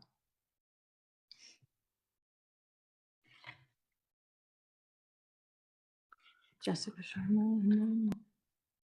Hi, can you hear me? Yes, we can hear you. Thank you. Okay, perfect. It's great that we've been able to find the funding for keeping the inclusion classes for the coming year, but I did want to make sure that I showed up and used my voice to advocate for this as it's considered in the future. During Superintendent Bing's presentation, he called neurodivergent students the innovators of tomorrow. But removing inclusion classes would set many of our neurodivergent students up to struggle rather than thrive. I want to acknowledge all of the work that this board has done to really carefully examine all of the budget line items and to make really difficult decisions. I spent 15 years in corporate America as a consultant focused on holistic margin improvement, so I really understand the realities of tough trade-offs. But with every client, we always went back to values to make sure that financial decisions were really aligned with core priorities. So I want to recognize it's great the funding has come through for the coming year, but I also want to make sure that concerns about eliminating the inclusion model and the critical role it plays is captured as this policy is evaluated in the future. I'm the parent of 2 neurodivergent children and also the founder of the Neurodivergent Parent Collective. And I've seen firsthand how critical the right support is. My daughter, who we now know has ADHD, giftedness, and anxiety, attended Marshall for kindergarten and first grade. She's a super passionate, creative, twice exceptional learner, but she also needs the ability to move in order to focus and listen, and she needs a quiet place when she gets overstimulated. Over the 2 years in a general classroom, she went from really eager to learn and excited for school to coming home with panic attacks and telling me that she felt like she didn't belong. When we had conferences, we were told she just needed to sit and listen more. And despite testing 3 levels ahead in reading, it still took 3 months for the general classroom to have differentiated reading groups by level. And so I'm not putting this on the teacher. The teachers we had were really passionate and committed, but it's a really hard and unrealistic expectation for one teacher to support 30 students with vastly different needs. And right now, inclusion classes provide this really essential support, helping teachers meet students where they are. Because my daughter didn't have somebody who had the time to really lean in and kind of meet her where she was at, her mental health suffered, and as a result, we moved her out of district.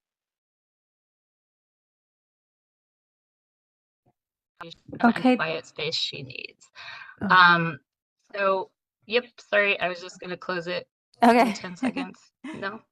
All right.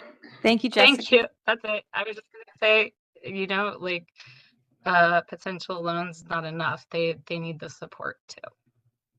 Thank you so much. Next, we have Jessica Miller.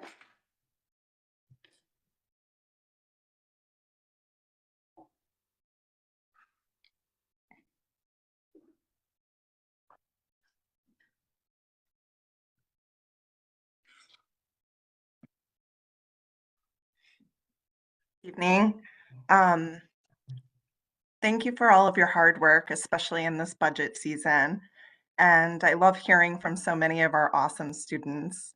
I wanted to take a moment to speak to some troubling comments I heard at the last meeting about the use of Underhill.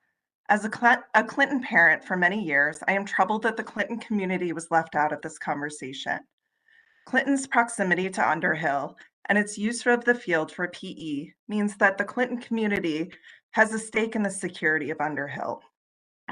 It is my opinion that it's disingenuous to speak only about police calls in 2024, when in 2021, Clinton had to declare a code yellow because a man with a gun showed up to exercise on Underhill. It was the Clinton custodian that questioned him and noticed that he was armed. In my experience in fundraising and philanthropy, the money given is a gift. It does not buy ownership or entitlement of use. But if we want to tally dollars, we might look at the fact that the district has spent over $1 million in maintenance for Underhill in the past 10 years, and another $2.5 million rebuilding it in 23.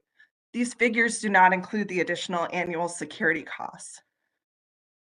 One gentleman who spoke said that the students should be inside learning and not having recess all day on Underhill. I would like to note that actually what he sees are multiple classes and periods of PE, a part of the curriculum.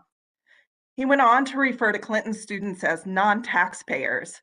as an attempt to, I don't know, make the argument that he's more entitled to the use of the facility than the students. I find it upsetting that someone would make such a statement at a BOE meeting, and it gives me pause that this is the mindset of someone who wants to share the use of this facility with the students.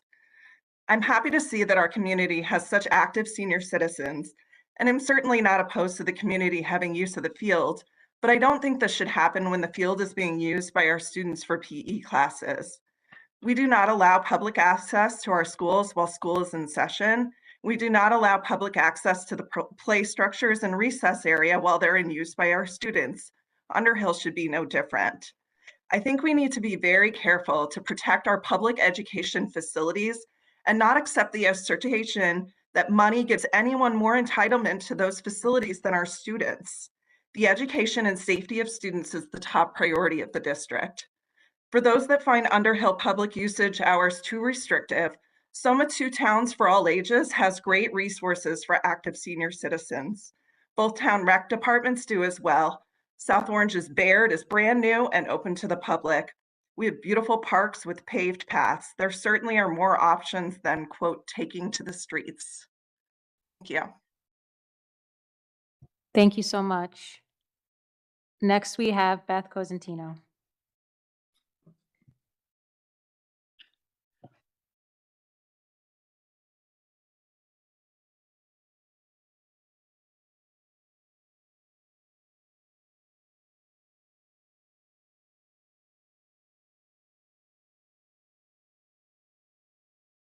Hello, I'm Beth Cosentino and I'm in Maplewood.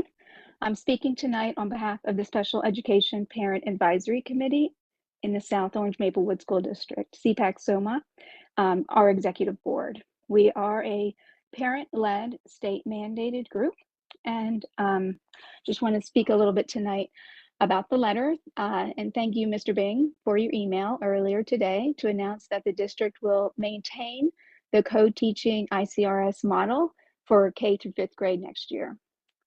The CPAC-SOMA board was very pleased with this outcome, as we have expressed our concerns and shared numerous questions around the proposed change. The priority for us is that every student has the support and services they require to not only be side by side with their non-disabled peers, but to thrive alongside them. This is what inclusion in our district looks like. Additionally, we wanted to recognize that our district is working on implementing a multi-tiered system of supports, NJTSS, across every school and classroom. It is our hope that the prevention model with an evidence-based curriculum, targeted interventions, and a thorough progress monitoring will provide overall better student outcomes. For the NJTSS framework, one of the 3 core components is family and community engagement. And we urge you to keep working to engage families and the communities on all levels, in the district, in the schools, and in the classroom. As always, the CPAC-SOMA board will continue to provide feedback and recommendations to you based on input from parents of students with disabilities in the district. Thank you for your time. Thank you so much, Beth. Danielle Thorne.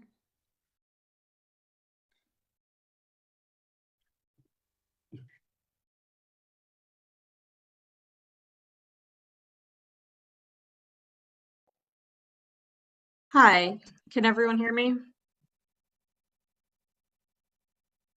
Hello? We can hear you. Okay, great. So first, thank you. Thank you, Superintendent Bing. I really appreciated your communication and how responsive it was to the concerns of the parents who spoke to you at the town hall 2 days ago. So I really want to thank you for revisiting your approach to the inclusion classes and changing course in response to the community feedback that you heard. That tells me that you're listening. I really appreciate that. I really plan to come to speak only to that, but in looking at tonight's board agenda, I realize that you all are about to be on second read of Policy 4217. And to the board members who are here tonight and who are about to vote on the second read of that policy that would make it an official policy, I need you to realize, I think you need to go back and you need to revisit the way that that policy fails entirely to speak to Policy 5561. which is the district policy that addresses restraint and seclusion of students with disabilities. The policy that you are about to pass tonight is a revision of the corporal punishment policy, but it fails at all to mention educators' legal obligations to comply with the restraint and seclusion policy. And to really set our educators up for success, we can't have policies in one area that really should talk to other policies and fail to even so much as cross-reference them. If there is a dispute involving a child with a disability who has a meltdown, for example, or is having issues with emotional regulation, and a teacher intervenes and fails to follow the procedures outlined in policy 5561 because all they're familiar with is the corporal punishment policy, that places the district at risk of liability, and it places our students with disabilities at an extraordinary risk of harm. As a parent of a child with a disability who has been restrained, I feel really strongly about this issue. And I would urge you, rather than voting yes on that policy, to go back and make sure that those two policies are talking to each other so that the educators in our district are set up for success in supporting our most vulnerable students. I don't think it was an intentional oversight. I think you probably all are doing your best to update the many, many policies that we are charged with having, but I think probably not having had the experience yourself, you maybe don't fully appreciate just how crucial policy 5561 is to keeping our students with disabilities and our staff safe. So I really would urge you to please vote no on that policy so you can go back and make some critical revisions to ensure that they cross-reference each other. Thank you so much for your time tonight. Thank you so much. Final public speaks, Robin Herman. Robin. That community member is not online.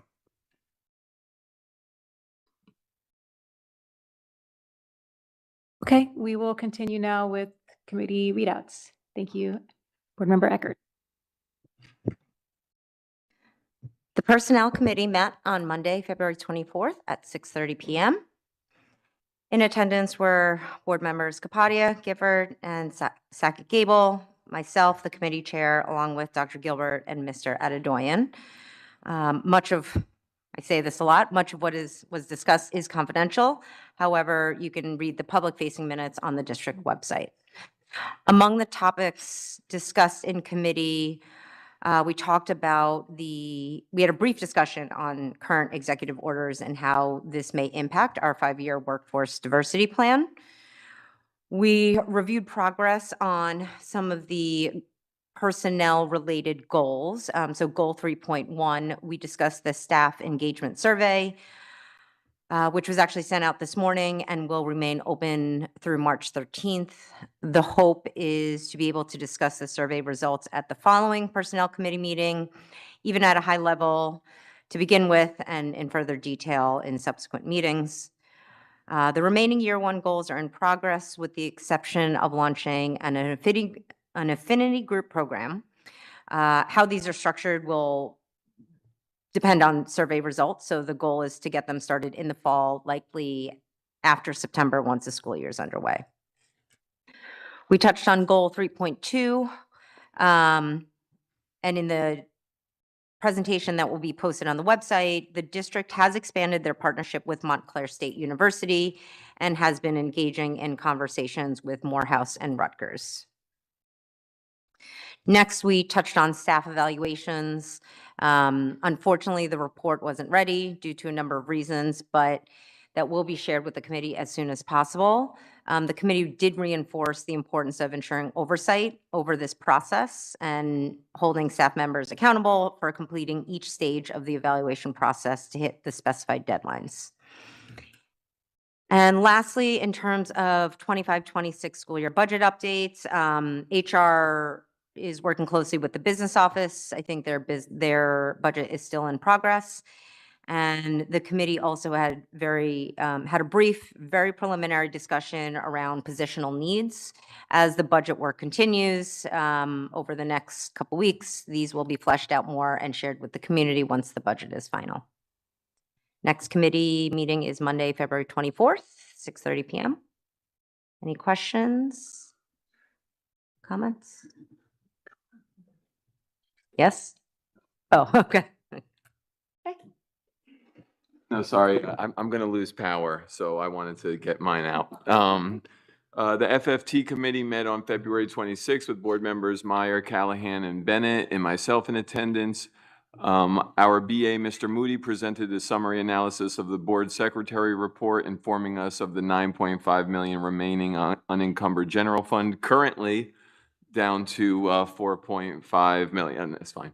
And the spending freeze that was implemented in January as a result. We also, received the audit results, but there's no need to go into that as we already did. We were presented with the budget process, highlighting actions taken thus far to prepare the budget, initial rounds of budget adjustments, and timeline for the remaining budget season. We did start a discussion about evaluating cost drivers of pre-K and middle school busing and potential impact on the 25-26 budget, so more to come there. We actually did request an analysis from the BA on transportation costs, so we're going to have a deeper understanding. Following that topic, Superintendent Bing and the BA met with the Essex County Regional Education Services Commission Executive Director to discuss district transportation needs and explore potential service consolidation with better cost parameters for district transportation. Building and Grounds Director Tom Giglio, who's going to have a long list of things to look at the next FFT meeting. He updated us on conditions for the CHS photo lab and determining the lab's future use by addressing concerns about chemical storage, ventilation, and potential abatement. No final decision has been made due to potentially high costs. We received an update on the MMS steam leaks. A significant steam leak at MMS was highlighted, requiring extensive repairs due to the complexity of the embedded piping system. And lastly, we did receive a proposal from Spiesel Architects to conduct a solar panel feasibility study that would cost $100,000. However, given our current budgetary constraints, we are pragmatically exploring whether the study could be incorporated into an energy savings improvement plan, an ESIP bond issuance project to save us on those costs. These are my highlights, but we definitely discussed more. So for more details, please go to the district website for a full recap of the meeting in the board committee section. And the next meeting will be relatively soon on March 5th. So looking forward to that. Does anybody have questions?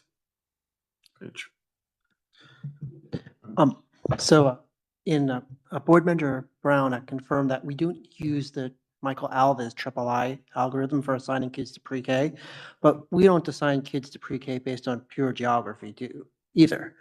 Like there is some kind of like attempt at making like more diverse pre-Ks, like, isn't there? Leon said it was a lottery. So we spoke to Leroy and Dr. Gilbert. It's just a lottery. There is no formula applied.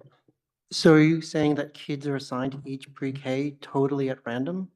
That's my understanding, talking to Leroy Johnson. Isn't that going to produce a very inefficient distribution of students for busing? Well, yeah, I think that's why we're looking at the pre-K busing. Yeah, okay.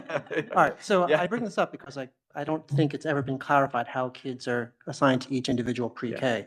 And there was a document on the Board of Education's website, the FAQs for the pre-K, where it said the distribution of kids was, quote, aligned with the III. It didn't say we literally use the III, but it said it was aligned with it. And I do think that we have to look at this because we are in for several years of bad budgets. Yeah, I think we made the assumption last meeting, we talked about it, that they were under the formula. And after we spoke to Mr. Johnson and Kevin, we were told they weren't, and it was a lottery. I'm familiar with lottery because we used that in Jersey City, and the lottery we used was rather random. I don't know if they align that lottery to III. That's a question I'll ask Leroy tomorrow, actually. Is there a chance that we could actually use a more transportation sensitive distribution for the next year's assignments of pre-Kers? Which I assume is going out kind of soon. Yeah. No, I think everything's on the table as we look at the transportation nut we have to crack. Yeah. Okay, yeah. Yep. And we'll update the website okay. Thanks, Jeff. All good? Okay, thank you. Sorry, go ahead, Bill. Sorry. Stealing your thunder. You want it back? What? You don't want the No, no, I'm good. I don't need it. All right, thanks very much. I have two readouts here. First of all, to the shorter one first, I attended a meeting of the Essex Regional Education Services Commission. Being the liaison for that on our board, I am sit on their Board of Education, which involves board members from across Essex County. It was a very enthusiastic team. They keep their meetings to a crisp 1 hour. It's very, very impressive. A lot to learn. They're very happy to be working with our district on transportation and to look at what other things they could be doing with us, for example, possible paraprofessionals. They also mentioned they're starting a new purchasing co-op that could be useful to us down the road as well. So it's a great meeting, and they are as happy to be working with us as we are to be working with them. They say transportation is helps their revenue significantly. So great. Also, we had a policy committee meeting on February the 5th. At the meeting was myself, board members Brown, Bennett, and Duval Wilson. We discussed a number of items, most of which, of course, are in the minutes on the website. We do have a number of policies up tonight. We have one policy up for second read, policy 4217 on corporal punishment. I was going to have a brief read on this, but I do want to be responsive to the concern public speaks and just give the context for this.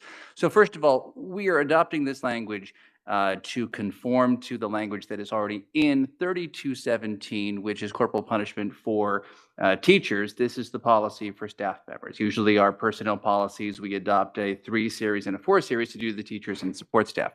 The version of the corporal punishment statute that policy that we have right now is outdated, and it has language that, as was discussed in prior meetings, is impacting the ability of the district to have certain types of discipline on staff members for conduct that with this language would make more straightforward.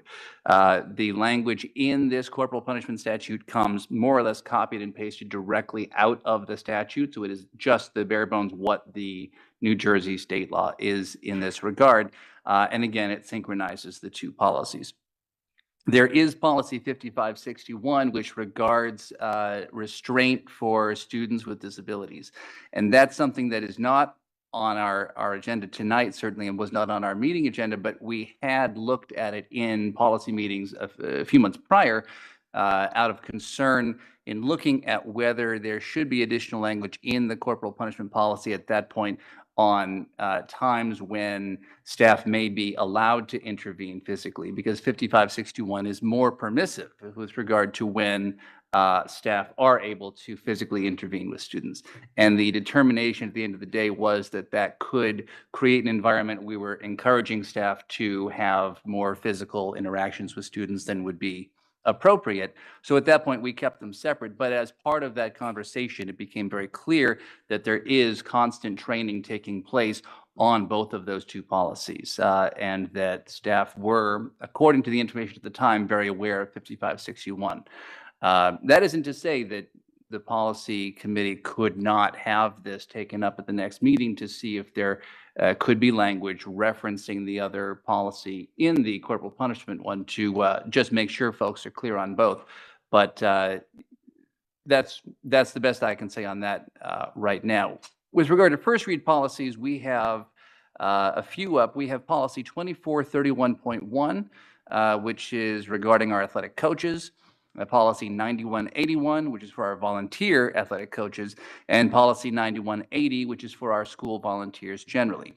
We're updating all 3 of these policies. This has been on our docket for a few months now at the prompting of a number of present and former board members, and this is updating the training requirements for those coaches, volunteer coaches, and long-term school volunteers. These aren't requirements that would be in place for people who came in for one day of reading in a class, but for longer term volunteers.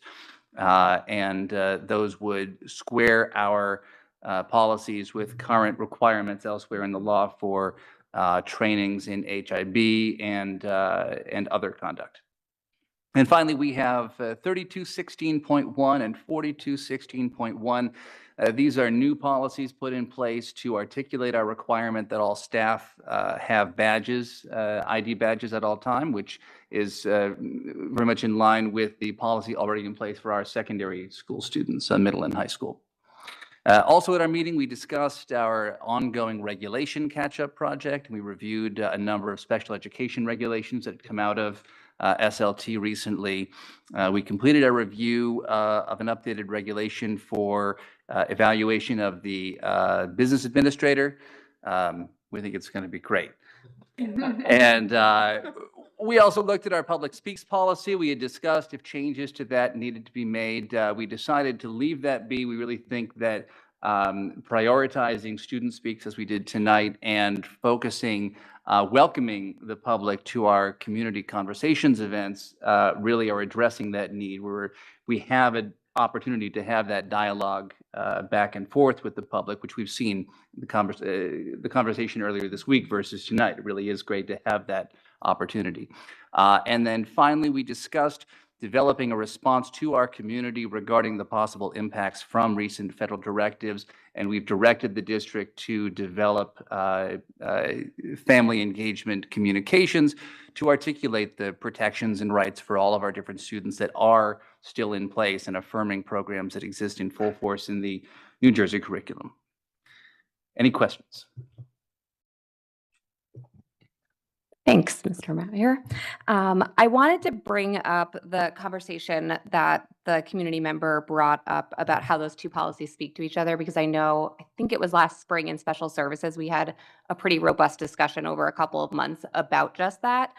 And I was just wondering if we think a best practice approach would be to table the conversation around passing that regulation tonight, and or does it make sense to align and develop a regulation that explicitly cross-references both policies so that they do in fact speak to each other? Because really what we're trying to address is the idea that these two are articulated in ways that both empower staff to maintain the safety of kids without obviously ensuring that overreach doesn't happen and the kids are protected. And so striking that balance, and just wondering if we think that a regulation would be an appropriate way to make sure those two policies speak to one another in a way that could be downloaded to staff with clarity, or if we think tabling that policy is a better move in this instance. You know, I think when we have, I think especially when the resolution comes up, we could have that conversation further. I think my personal impulse would be squaring this language tonight on second read so that the language is equally in place for staff and teachers in a way that is not abrogating any policy in place for the physical restraint and seclusion of kids with disabilities, which, by the way, is not at all in the older policy either. Right. I think that would be a prudent choice, and then we should take this up in the next policy committee meeting and discuss whether a policy or regulation would make sense for it. Yeah, I think we could construct a reg that we could throw by committee at the next committee meeting. Yeah. Great. Yeah. Thank you. Anything else? Okay, thank you.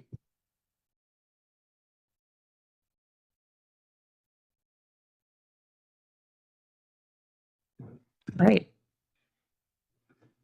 I don't have my glasses on. Let me make this bigger. All right.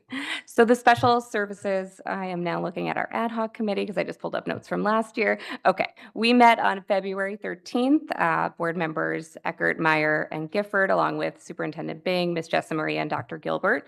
We began with our CPAC check-in with CPAC President, Ms. Cosentino, which reinforces our commitment to Goal 4.2, focusing on increasing collaboration by engaging CPAC in board committee meetings. There were three key concerns that we discussed this month, including executive functioning support at the middle school level where a gap was identified. Superintendent Bing shared that the district is in discussions with Avid Learning as a potential resource to address those needs.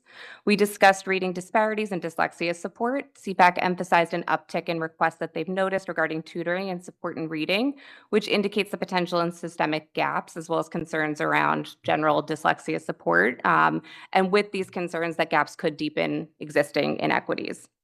We also had a robust discussion about the co-teaching model and CST communication, where they noted that some families were receiving some mixed messaging, which led to some uncertainty about the future of the co-teaching model. And we discussed those potential adjustments with CPAC at that time. Following this discussion, we reviewed a committee goal that was aligned with District Goal 4.2 on community engagement. This goal focused on developing an experience survey for families to establish a baseline measure of experience with the CST process, inclusion, academic and social emotional learning, and behavioral support. So committee members provided feedback on the survey with the district moving forward to consider those inputs. Next, we talked about professional development, which aligns with Goal 1.6. The district provided an update on the training they received on collaborative problem solving developed by Ross Green. It was provided for building leaders and our MTSS teams on February 5th.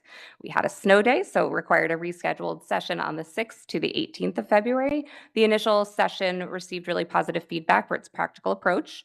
A turnkey session will occur in March to further support integration, followed by coaching interest survey for the following school year. The funding for this is already included in our 25-26 budget with potential additional support from Achieve. Following that, we had our K through 5 model update.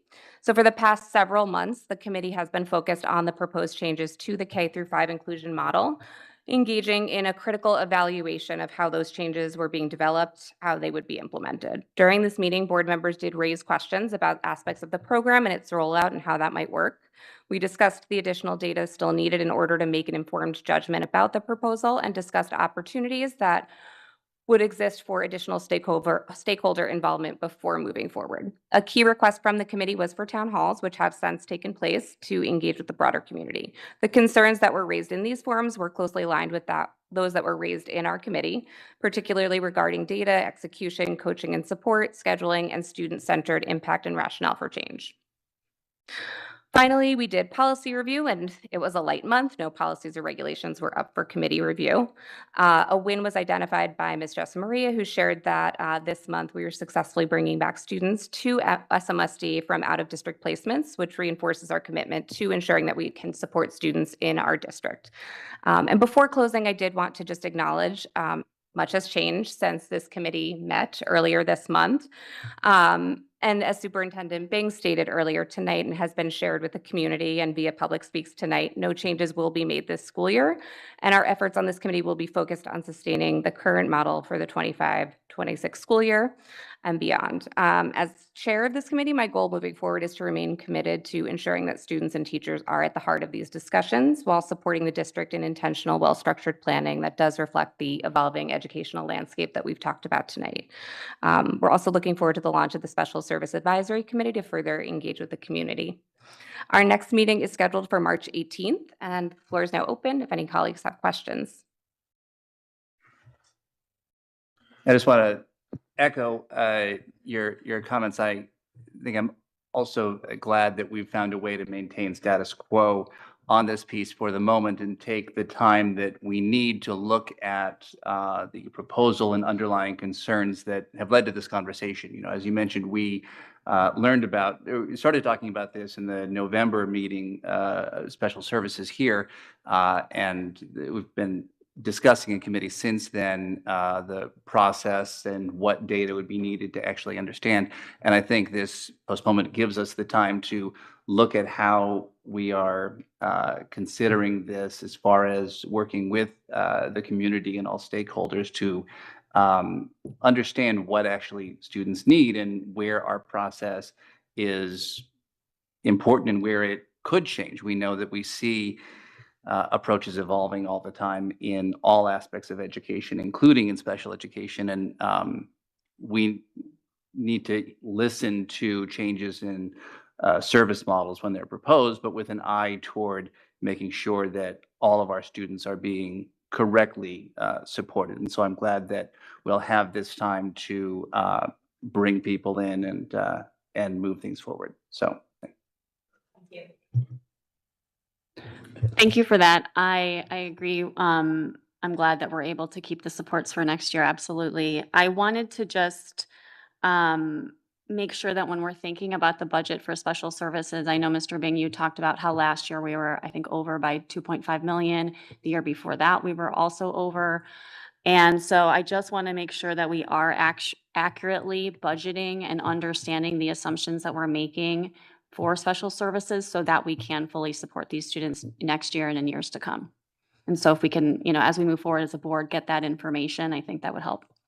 So yeah, just also real quick, so we're not maintaining the status quo. Part of this work is also filling the gaps that we made a promise to our parents at the start of this year. We have 4 gaps in the district.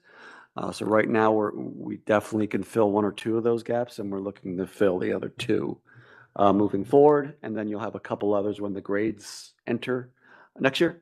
But currently, we're sitting on 4 gaps. I believe right now at this point, we could fill 2 of those, and then we'll continue to do our work and see if we can get all 4 by next year. And just to build a little bit on that, like within committee, we have month over month been reviewing data, paraprofessional budget lines in particular, as that was one that stood out to us last year. And looking at that intentionally, not just the budget, but also the district presenting some intentional decision-making about how paraprofessionals are assigned, how their data is tracked, and really being intentional about the supports that are provided with that. And I think that has been a net positive, not just in terms of like the budget, but also really looking at holistically, like this is more than a budget line, this is support for kids. And so how are we being intentional in assigning it and maintaining that service over time and then fostering independence? And so I think that holistic approach to looking at special services as, yes, it's a budget line, but this is direct kid-facing support has been an effective way for us to really take a holistic view and monitor progress and budget within the committee that I think didn't exist before, but has been helpful to us in that understanding this year. Regarding the budget for special education, something that surprised me in last year's budget cycle, for the current school year, is that the business administrator estimated that our out-of-district tuition would actually be decreasing by $1.2 million, which is a very unusual thing. I'm like, is that really right? And, $1.2 million is a big reduction in out-of-district tuition. Did that turn out to not be accurate? And are we actually spending like more than we spent, last year?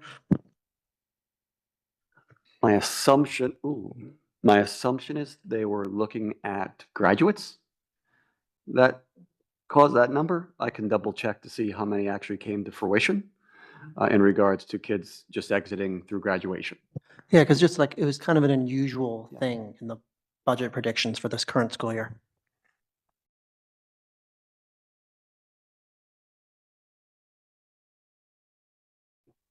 Okay, so first I'll share my notes from the Achieve meeting as the Achieve liaison. So just briefly, Achieve continues to support our district's teachers and students in many ways.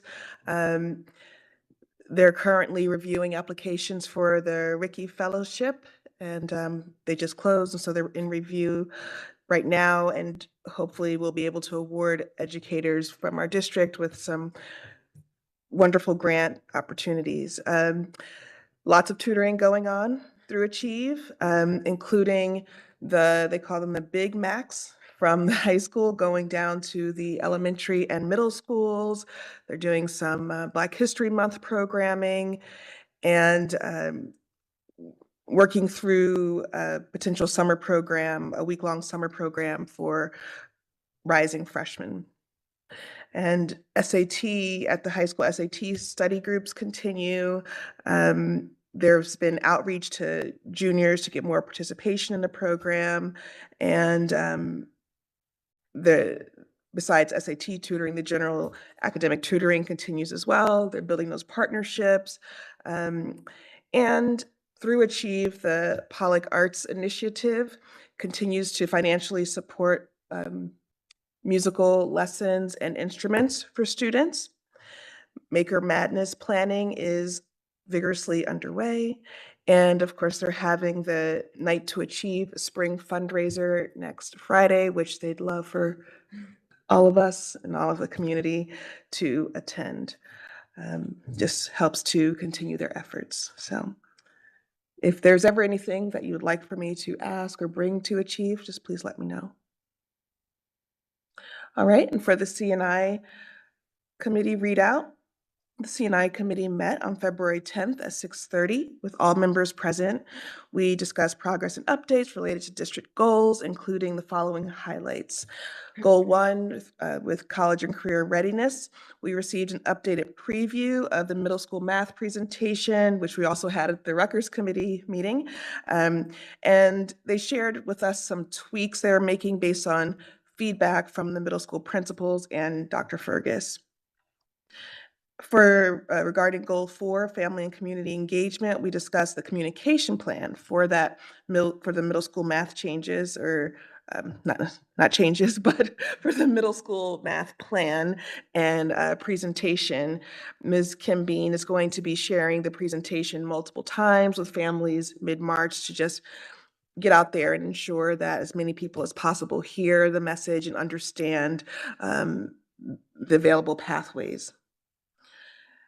So we did not review any new policies for adoption this month, but there are curricula up for board approval, both new and revised.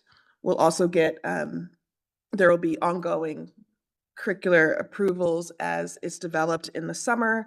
So as we go into next school year, prepare to see lots more come our way. We are voting on the district's plan to address chronic absenteeism at Montrose and Marshall schools at this time. And we discussed the CHS program of studies. As planned last month, we had an opportunity to hear the rationale SLT used to make changes to the course offerings for next year. Mr. Sanchez joined us as well for a robust and very thorough review of the changes. The district team has work diligently to make sure all the pieces are in place for students to select their courses for next year, which is already underway. And lastly, we heard about the plans Mr. Bing mentioned earlier for Freshman Academy, and Mr. Sanchez, I believe, shared that with the CHS community or the 8th grade and middle school community last week. So our next meeting will be on Monday, March 10th at 6:30 p.m. And of course, a more detailed recap is available on the website. Any questions, comments? Thank you for that.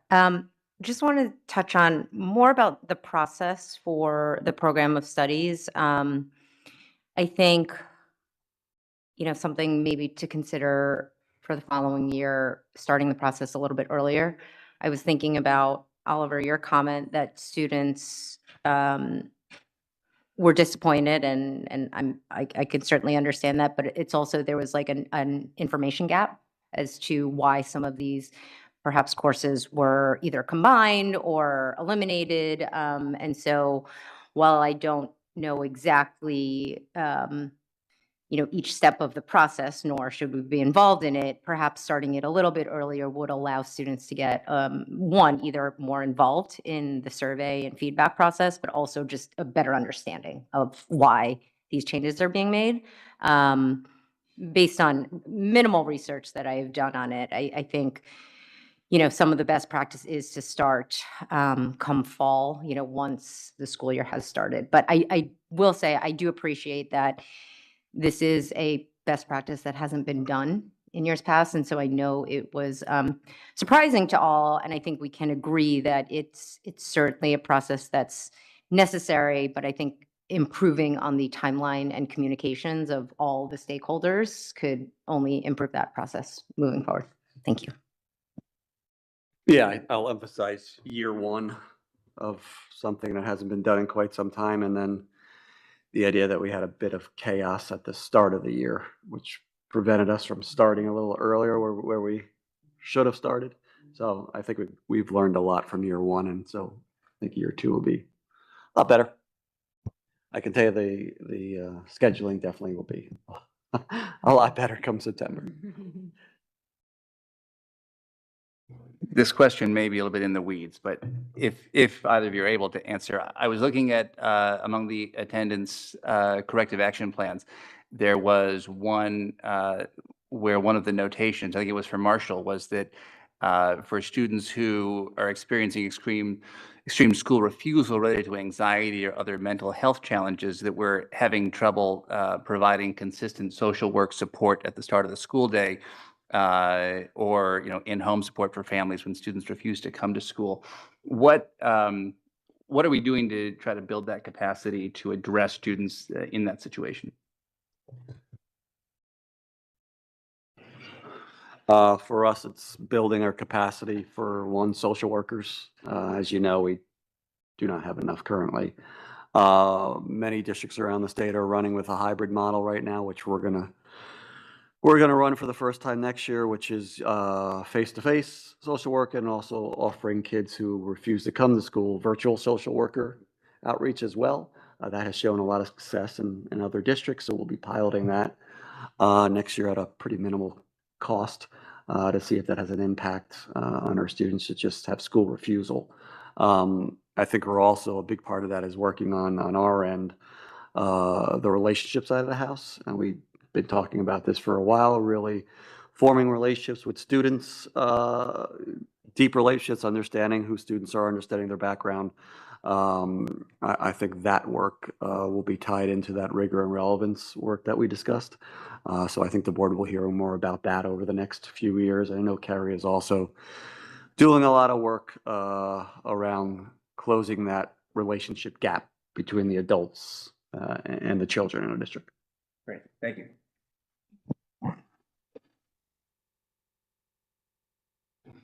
Yeah, thank you. And I wanted to reiterate how excited I am about the middle school math initiative.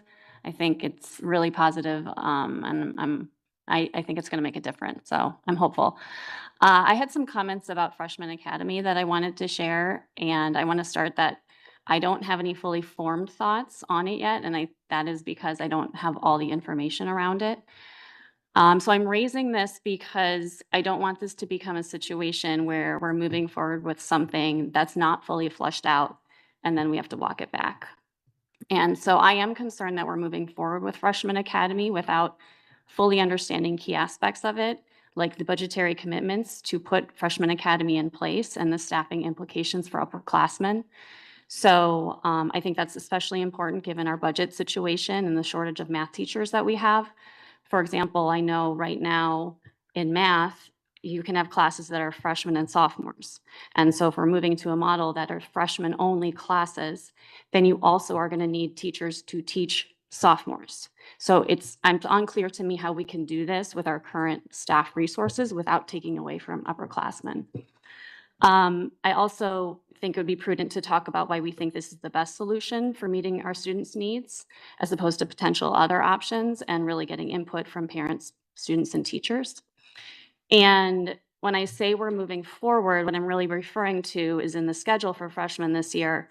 Previous years, freshmen had about 18 elective choices to choose from: drawing, design, ceramics, computer graphics, iBot. But now we've limited the number of electives severely to 5, many of which are electives that they get in middle school. So I don't necessarily, again, have an opinion whether Freshman Academy is a good or bad idea. I just feel like I can't have an opinion until we have more information. So I just want to ensure that we are fully have the information before we move forward. And I think this is especially important because we've already tried various versions of Freshman Academy the past 2 years, and improper planning led to failure. And I don't want that to happen again. Thank you. Okay, thanks, everyone. So no one else has any more questions? No, he's good. He's good, yeah. Thanks, Seth. Okay, we're gonna go to the action portion of the meeting now. Are there any subbers? No? Okay, Mr. Moody, can you please read the resolutions into record? Sure, thank you, President Duell Wilson. The board has been presented with resolutions 4722 through 4734 for vote. And I will take a full roll call vote. Before we do Or- roll or call. discussion? Does anyone have anything to share additional, open to discussion? Okay, great. Oh, You know, I'll just oh, that's right, yeah. Mhm. I'll just a quick highlight of some of the items in our consent agenda, which is we have got a lot of resolutions in here. In Resolution 4722 in personnel, we'll give her proper honor toward the end of the school year. But I note we have a kindergarten teacher, Ms. Kaplis, retiring after 30 years in the district, which is remarkable. That's a big achievement. In 4725, in our financials, we have received a donation from Caroline Rubio McWright, which covers transportation costs associated with a Young Women's Conference in STEM program at South Orange Middle School. We received a grant from the Achieve Foundation to CHS chemistry teacher Emily Peterson for new whiteboards, and have a donation of some $4,500 worth of art and music school supplies and equipment from the Music Arts and Education Project. So we're grateful for all of those. And finally, as noted, Resolution 4727 will approve the new and revised courses to effectuate this year's CHS course offerings. Thank you so much. Thank you, Board Member Meyer. Okay, we'll do roll call. All right, thank you, President Duval Wilson. Sorry, someone's in the restroom. She's Oh. coming. Sorry. She's on the move, and I expect by the time I get to her, she'll be Perfect prepared to vote. So full roll call vote for resolutions 4722 through 4734. Board Member Bennett? Yes. Board Member Brown? Yes. Board Member Callahan? Yes. Board Member Duval Wilson? Yes. Board Member Eckert? Yes. Board Member Gifford? Yes. Board Member Kapatia? Yes. Board Member Meyer? Yes. And Board Member Sackett Gable? Yes. Great. Do we have any more public speaks? I'll check online. Do you know if there's any? There wasn't any? Okay, great. Okay, Keith, I don't have it open right now. I'm trying to open it up. No, he said no. Okay, great. Okay. So then moving to the new business portion of the meeting. Any new business, anyone? Anyone? No? Okay, great. Well, Oh, yes. this might have been better to include in the budget conversation, but when we look at state aid, we should all remember that it's not K-12 operating aid that matters, like, or also known as formula aid. Like boards of education and school administrations talk about that the most, but also like there are many other streams of aid. So we might notice that pre-K aid for our district is increasing by actually more than our K-12 aid. We're getting about $629,000 more. We also should note that the state is flat funding extraordinary aid at $420 million statewide again. And like, I'm not like faulting like the governor for that decision, but it does mean that like, you know, our 71% funded ratio for this year statewide will be a little bit lower for the coming school year. And, you know, it's a financial strain on districts. And that's about all I have to say. So like, you know, when we talk about state aid, it's just like formula aid, but like really like formula aid is like just barely over half of like New Jersey's education spending statewide. So we should like look at other things too.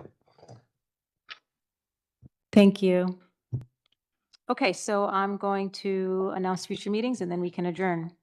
The Board of Education will meet again in public session on Thursday, March 13th, 2025 at 6:30 p.m. for our preliminary budget adoption meeting. Action will be taken. Then the board will meet again on Thursday, March 27, 2025 at 6:30 p.m. where action will be taken for our regular board meeting. Mr. Moody, I would now like to make a motion to adjourn this meeting on Thursday, February 27 at 10:44 p.m. May I have a second? Thank you, Board Member Callahan. All in favor? You don't realize we had another meeting, 2 meetings in March? Sorry, Mr. Bing, you're going to see us 2 times, a lot in March. Okay, great. Meeting adjourned. Have a great night, everyone.